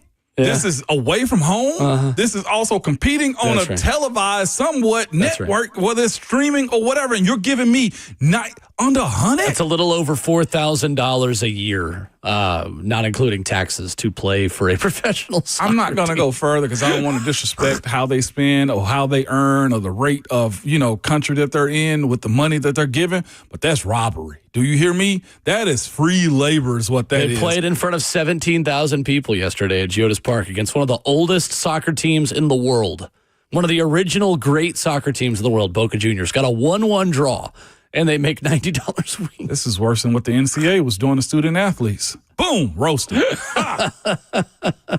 It's almost more insulting to get $90 a week than it is to get nothing, isn't it? I'm with T-Man. $90 a week is criminal. Like, that's not even... In Nashville, that's not even like eating through Wednesday, I would expect, because it's not like they can rent a house to cook food That's in. 8 drinks on Broadway. What do we like? For their weekly wage. Oh, my. Yes, seriously, dude. Like $90, that is criminal, man. For representation of a country? Well, just for the club. They're not the whole country, but there's Auckland City parish from New Zealand. You mean to tell me the fans and they're chanting for me like that, and I'm only getting $90? Nah, man, that's just dead. Maybe wrong. the New Zealand Soccer League wrong. Players Association needs to do a better job too.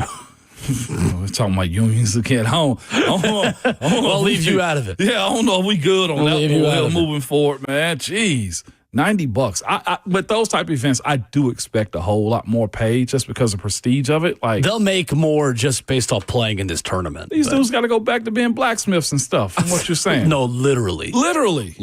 Yeah. Like, there's a guy that works at the Coca-Cola plant in New Zealand. You're dead serious about that? No, I'm literally that. None of them have a full. They make $90 a week. It's not their full time job. For the love of it, I'm not leaving my cushy Coke job for that. Okay. There was one guy who one of my buddies told me said, "I'm taking PTO. I'm taking time off to play in the Club World Cup. I don't know if I'll have a job when I get back to New Zealand." You don't even get an excused absence for this. No. That dude better go play rugby. That's what's awesome about sports. What's awesome about soccer is that you don't have to be on the same talent level as a team to even just get a draw. That dude needs to defend. Against some farmers, basically, is who they tied with yesterday. Like, that's crazy to me, man. I know. It's crazy. It's a different world, isn't it? He need to go, legitimately go play for, isn't the Aussie Blacks, it's the name of the famous team, the rugby team that's really good that we watched the over. All Blacks. The All Blacks. Go try out for them. That's New Zealand, It's New Zealand? Yeah, well, and this team's from New Zealand, so that's right. There we go. Mike Wilson would be so ashamed of you That's on me. for mistaking Australia for New Zealand. That's on me, Mike. That's on me. I get it. It's a tax. While we wait on Ron Slade, Darren wants to chime in on some running back stuff this morning. What's up, Darren? What up, Darren? What's up, guys? How are y'all doing? We're good. Good morning. So, real quick, I got a little trivia for y'all. I asked this to Buck and Lucas about 6 months ago, and they couldn't guess any of the three. So, here we go. There are 3 running backs in the history of the NFL that got to 10,000 yards rushing without missing a single start. Not one start, and got to 10 Gs I wondered if you guys could name one or all of them. And I'll stay on real quick, and I'll tell you the answer. Let's go Frank Gore. Let's go. Is Frank Gore one? He had that ACL, man. He didn't get there. 10,000 without missing one game. Missing a start. LaDainian Tomlinson? A start. No, sir. LaDainian's not? He's not on there.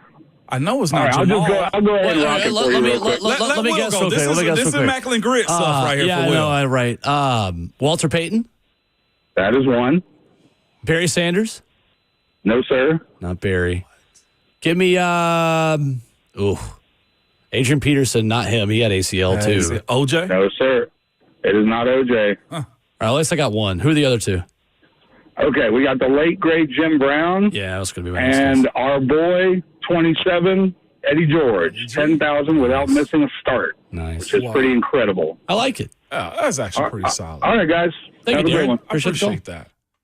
Jim Brown was going to be my next guess. I don't know why I didn't think of Eddie in that situation. Eddie is one of the few at 10,000 with no Hall of Fame, too. So that's why I should have guessed that one. That's fascinating. Well, here's the other part. Yeah, I would have thought, too. Taylor put in there. I would have guessed Fred Taylor. I would have thought Fred was in there, too. Freddie T. Yep. Fred Taylor's a good guess. That's a unique spot to be at. I do wonder, though, because of Eddie's not missing a start, basically an Iron Man, that also contribute to, like, those last years that he needed as far as injuries. Sure. Yeah, Eddie went from 96 to 03. Darren is right.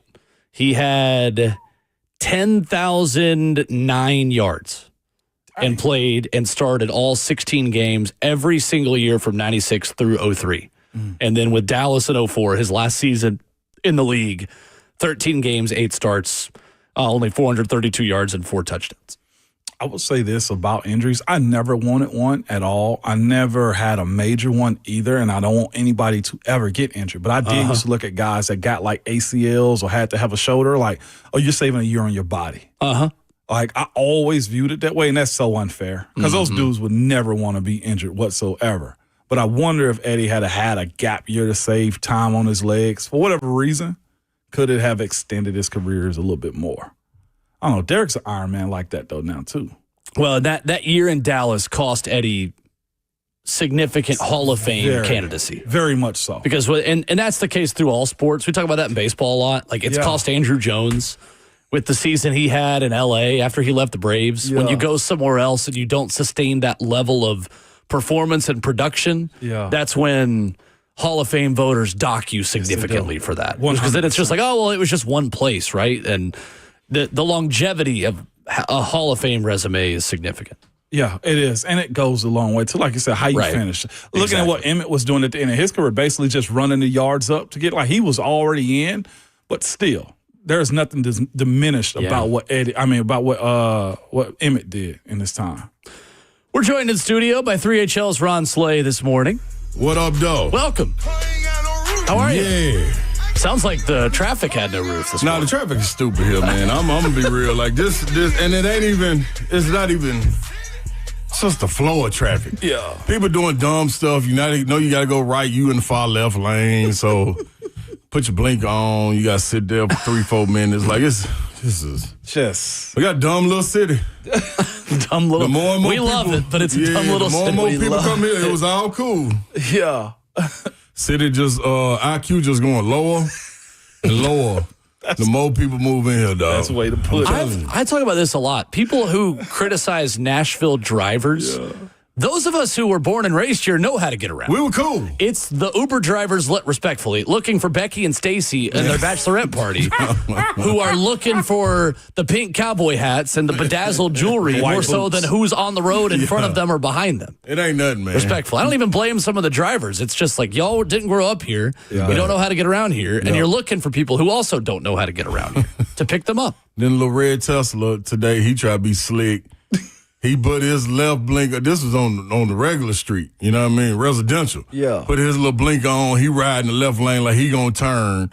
He gets to the light, then he won't swerve over. See, he did that all the way up Concord. Like, dog, come on, dog. I was like, listen, I don't want nothing bad to happen to nobody, but I was praying that he was going to get in the wreck and it was going to be his fault. Everybody was going to be all right, but it was just going to ruin his day. His day. He just mess his day. Messed up in the Tesla. Yeah. Messed up the battery. Shut down. Nobody he got heard. A bankroll. Yeah, somebody roll out the car faking like they hurt. Like, put them through all things. Because I hate them types. I do I'm with too. you, too. I do, and too, then man. it's recorded because it's a Tesla, It too, and they sure is. record before crashing. I hope they see it was your fault. I can't wait. I can't wait. I'm with you. Blair Durham, get him. Hate that. You said, Blair Durham, get him. Sick 'em. Yeah, get them, man. They 24 hours, 24/7. They ready to fight for you. I know what Durham and them going to do, man. Shout out. How's morale? Big day Friday. Yeah, I'm ready, man. Let's hurry up and get this thing over with. I just talked to my doc and them yesterday. I'm waiting on a couple of labs to get back. You know what I mean? But Little labs. I hope when you show up, they was like, hey, Ron, here's Doctor, what's his name, Rob, and we're Nim. yeah, and we got Nim And with we us. got Nim with us. Listen, they told me this how ready I am, Will Lee. This is what my morale is. They said, you the first one in at 6. Doors open at 5:30. But if you come before 5:30, you know what I mean, you can't get in because the door's not open. But 5:30, come on in. I told them, y'all can really just go and give me the key. I'll get myself ready. You know what I mean? I don't need nobody in there. You know what I mean? Y'all already gave me the little screw-up thing. That's why I'm a little bit late, too, because, you know, I got this little sponge with some kind of little liquid that you got to screw up. You need 5 days before. Yeah, I got all the dead skin off. Yeah, so I've been hitting that. So I got in the shower, got out the shower, forgot to put it on, had to hobble back in the shower. The hobbling. Go on and get that back right, you know what I mean? That's And- right. But I just want to say, though, you know what I mean, just put my little fishnet, you know what I mean, on. And let's go and I'll mark my little knee and everything. You know what I mean? This is the one. Yeah, This is right where it is. They go in right here. Dillon, D-I-1. Oh, yeah. Dillon. Dillon hit. See, you can't get him in on his other days. No. Well, no. Yeah. No, do not Dillon go. hit. What is the recovery process like? Like, how long are you off 3HL? Life. Oh, life is the recovery. Yeah, just out here. You know. That was answer the first question, not the second question. You're not off 3HL for life. For life. Yeah, for life. No. It's supposed to be a total of 16 weeks for full to you. I mean, you go climb mountains, go be Paul Mason and stuff, you know what I mean? If you want to. But still hot at him for this glacier roll. Yeah, glaciers He's and just stuff talking like about that. like, Boss going standing on Patagonia. glaciers in South America. I thought Patagonia was a fake place. I'll be completely honest He with found you. it. Until I met one human by the name of Paul Mason that's walked on it. You know what I'm saying? Like, Yeah, it's real. I'm hot at him for not at least informing me that this was possible. Not that I want to do it. Right. But that is possible. Just one of the option of doing it. I just want the option to say all. no, Will. That's all. All right, but go That's ahead, all. man. But other than that, though, I ought to be, you know, hopefully we're going to SEC Media Day. I'll be good to go say hopefully. down there. You know what I mean? And then the 19th, you know, the Hall of Fame, I should be able to walk. If this little ankle, Yeah. we got to figure out what this little ankle doing. That's the crazy thing. You change one thing about your leg, and then everything else gets out of whack. That's stupid. And that gets swollen and like annoyed and stuff like that. Well, y'all are gonna be down there if you're going to SEC Media Days. That's the same week as the MLB All-Star Game in Atlanta. Oh, really? Be a heck of a week to be in Atlanta. Fingers crossed. Zeph is gonna be thriving. Yeah. Yeah. You hadn't been to the Battery yet. Nah. Oh, it's so much fun. I keep hearing this. That cold traffic is going to be generational for that All-Star weekend. Generational. Generational amount of traffic. No, better see it for the International Space Station. The amount of red lights on I-75. See, he gonna just be does serious. stuff like that I from like time that. to time. I ain't mad at that. By the way, That's the way I it bring works. up something because it's summertime. Screw it, all right? We were talking earlier in the 6th, and my guy's consistent, but it goes both ways. The Memphis-Nashville thing, I don't want to but it's mutual. We're not going to go Stephen A. Smith with this, but you got homeboys that hate Nashville. Yeah. It's no ifs, ands, or buts about it. Like, they don't want nothing to do with us. We don't want nothing to do with them. It it's is fine. what it is. It can go both ways. Yeah. Nobody's heard about it. I love it because me being from West Tennessee, I love it, but like I'm not Memphis. I'm Ripley. Like we associate with some of the crime that's in Memphis from time to time. This is true. I'm just telling Rest the in truth, peace, dog. Will. I'm just them Ripley folks. They say them Lauderdale folks come to town. It's a different story. Yeah. We got something to prove from time to time. Not me, but some. Some is crazy. It is fascinating to hear it be both sides. Like it's so cool. I'm be honest with you. As long as we keep it cool. You know what I always say, though, man? When you look at it, an eighth of Memphis is always trying to move out of Memphis to get to Nashville. So, I mean, that to me says enough. I never heard about anybody moving from Nashville saying, man, I'm going to Memphis, man. I got to go down there and thrive. I just ain't heard it. And you have heard it in my lifetime. some allegiances to both cities. And, I mean, Nashville is your ultimate allegiance, obviously. Yeah, man, I was born there, but Exactly. But it's You would know. the sports side of it too. Who got the coldest hoopers? Well, they were running away with it for a while. Memphis was running away with it, and it was probably. I ain't gonna say it wasn't close, but man, you thought about basketball, it was Memphis. It's a basketball city. Yeah. That's their tradition. That's their foundation. For sure. You take basketball away from there, that is really, you might as well go on, press the little button on the commode and just flush it on down. Just take Graceland and bring it over with them. All they'd have is the pyramid. It's over, But where we are now, you know what I mean? We done caught up. You know, population took it. Taylor on YouTube says Memphis has more character than modern day Nashville. You're absolutely right. I agree with you. It's a lot of characters running around. I think you are absolutely correct. See? Yeah, that was unprompted right there. Yeah, he is. He just chose the will. Characters, right. Plural. It is right. And that's okay. Oh, absolutely. They can star in all kind of films down there. I can promise you. Whatever you're looking for. We're all from here. I'm West Tennessee. Ron was born in West. Also lived in Middle. Known in Middle. Will is in Middle Tennessee. I've lived in Middle my whole life, except for 1 year in Knoxville. All of us have representation in Knoxville too. Yep. What is East? Oh, cool. Like Middle and East Tennessee don't have problems. No, but and how would you categorize East Tennessee then? They just some little, just cool people. It's good people. They really good trying people. to bother nobody. Exactly. They don't really want you in their little territory too long, though. That is true, though, too. But they cool. Because every person that lives in Knoxville, don't y'all start moving here. Yeah. They quit. Knoxville traffic is underrated, too. Knoxville traffic is because you've combined two interstates.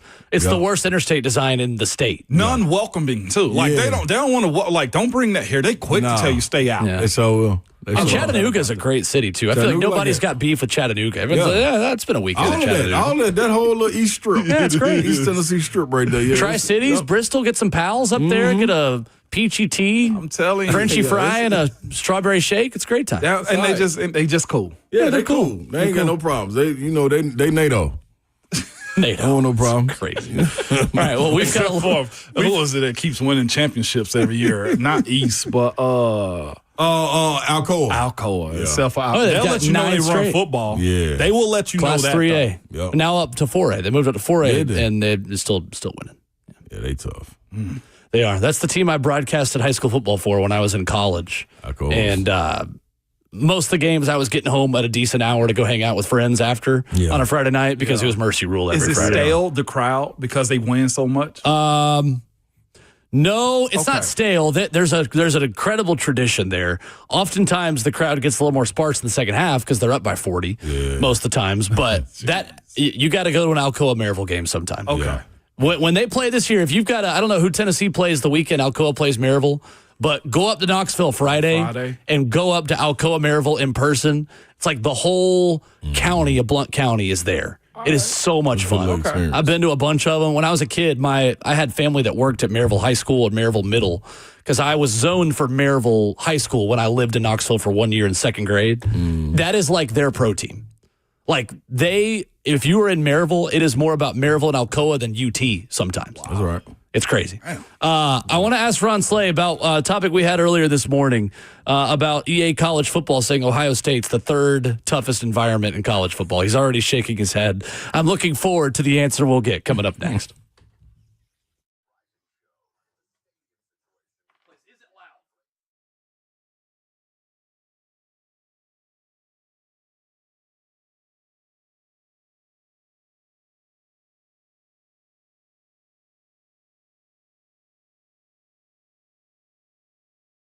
Hey, it's Will Bowling. You've been looking for cars. You see the words buy here, pay here. Maybe you haven't started your search at places like that. I'm here to tell you there's one place that's different. There's one place you can go, Nolensville Road Auto Mart. They are different for a few simple reasons. First of all, they've been doing business in Nashville for 61 years. You can trust these guys. They're Nashville natives that only sell clean title cars under 12 grand. Maybe you're looking for that first car for the 16-year-old, the new driver in your family. You want something nice, something affordable. You want a place you can trust. Nolensville Road Auto Mart is where you need to go. One location on Nolensville Road, close to Thompson Lane. They will get you in and out in an hour or less. The best part, They're the oldest buy here, pay here in Nashville. 615-242-1279. Check out their one spot right there on Nolensville Road, close to Thompson Lane. Nolensville Road Auto Mart will get you in and out in an hour or less. Flexibility, transparency, and honesty is why I recommend Nolensville Road Auto Mart. Call them 615-242-1279.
Wrapping up the show Wednesday morning on Ramon and Will. We are fueled by Scooter's Coffee.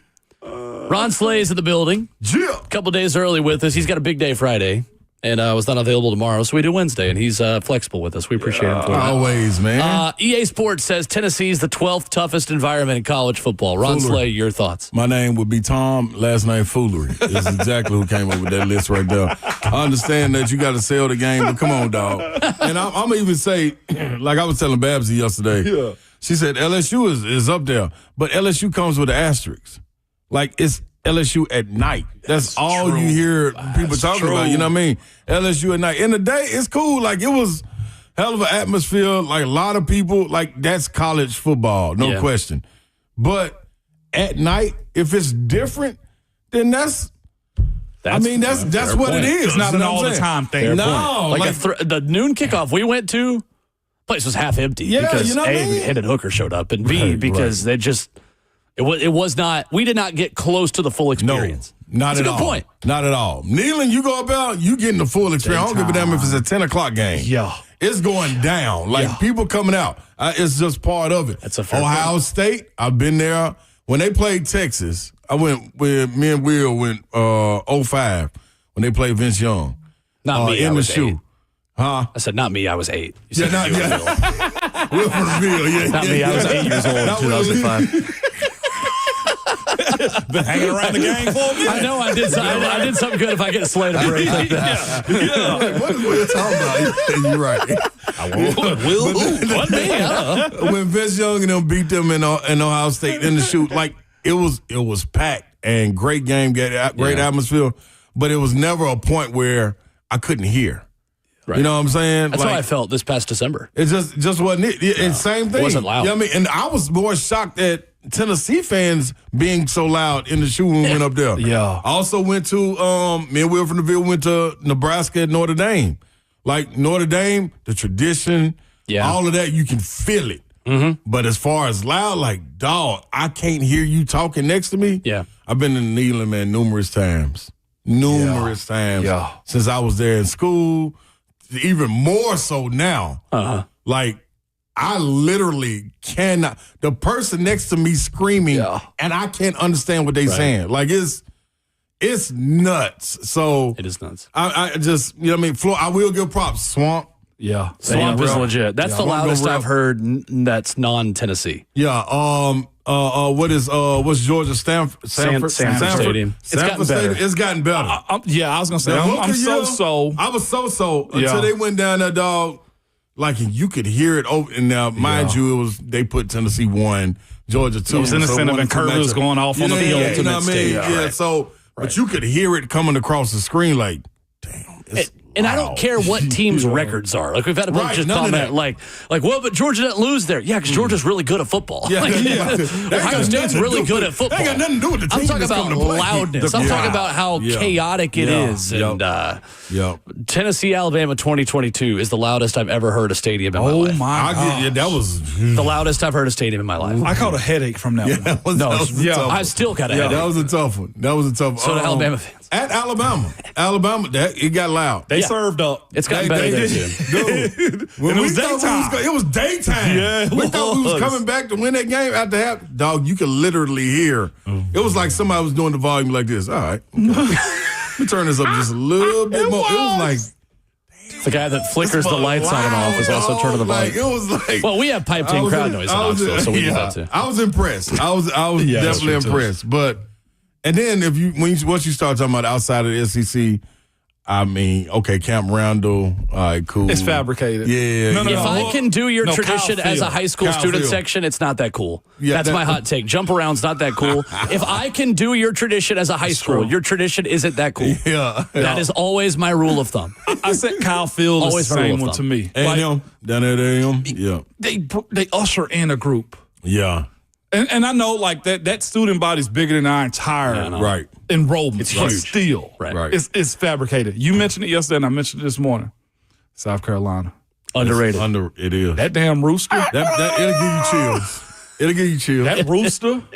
It's annoying. It's far from campus, but that doesn't hurt them. That's very true. Right. Yeah. They do it right. Now they do it right. We're out of time as we got Inky Johnson midweek motivation. I'm sorry, Slay. It was Quick visit.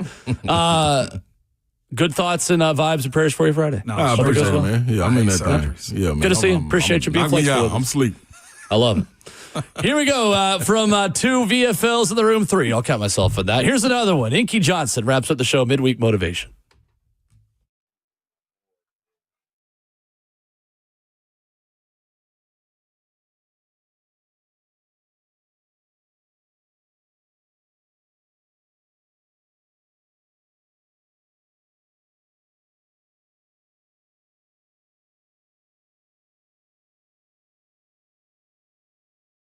I'm heading back. I get back to him. And the next call, bro, the person picked it up and was like, man, your pop's gone. Now, I'll never forget, he was playing me that voicemail and the conviction that the voicemail had for me with my own pops. Because at the time, I forget about my phone. Man, I sit my phone down, be running. Dad had been hit me, mama hit me. All right, I'm gonna hit you back, I'm gonna get back. And when I was listening to that voicemail and I saw my boy tears, it landed in a different way. You know what I'm saying? When you can hear that voice, but they gone. Yeah. And you like, man, I could have picked up that call, or man, I should have picked up that call. And so, man, don't ever take your people for granted. Don't ever take things for granted. Don't ever take opportunities for granted, man.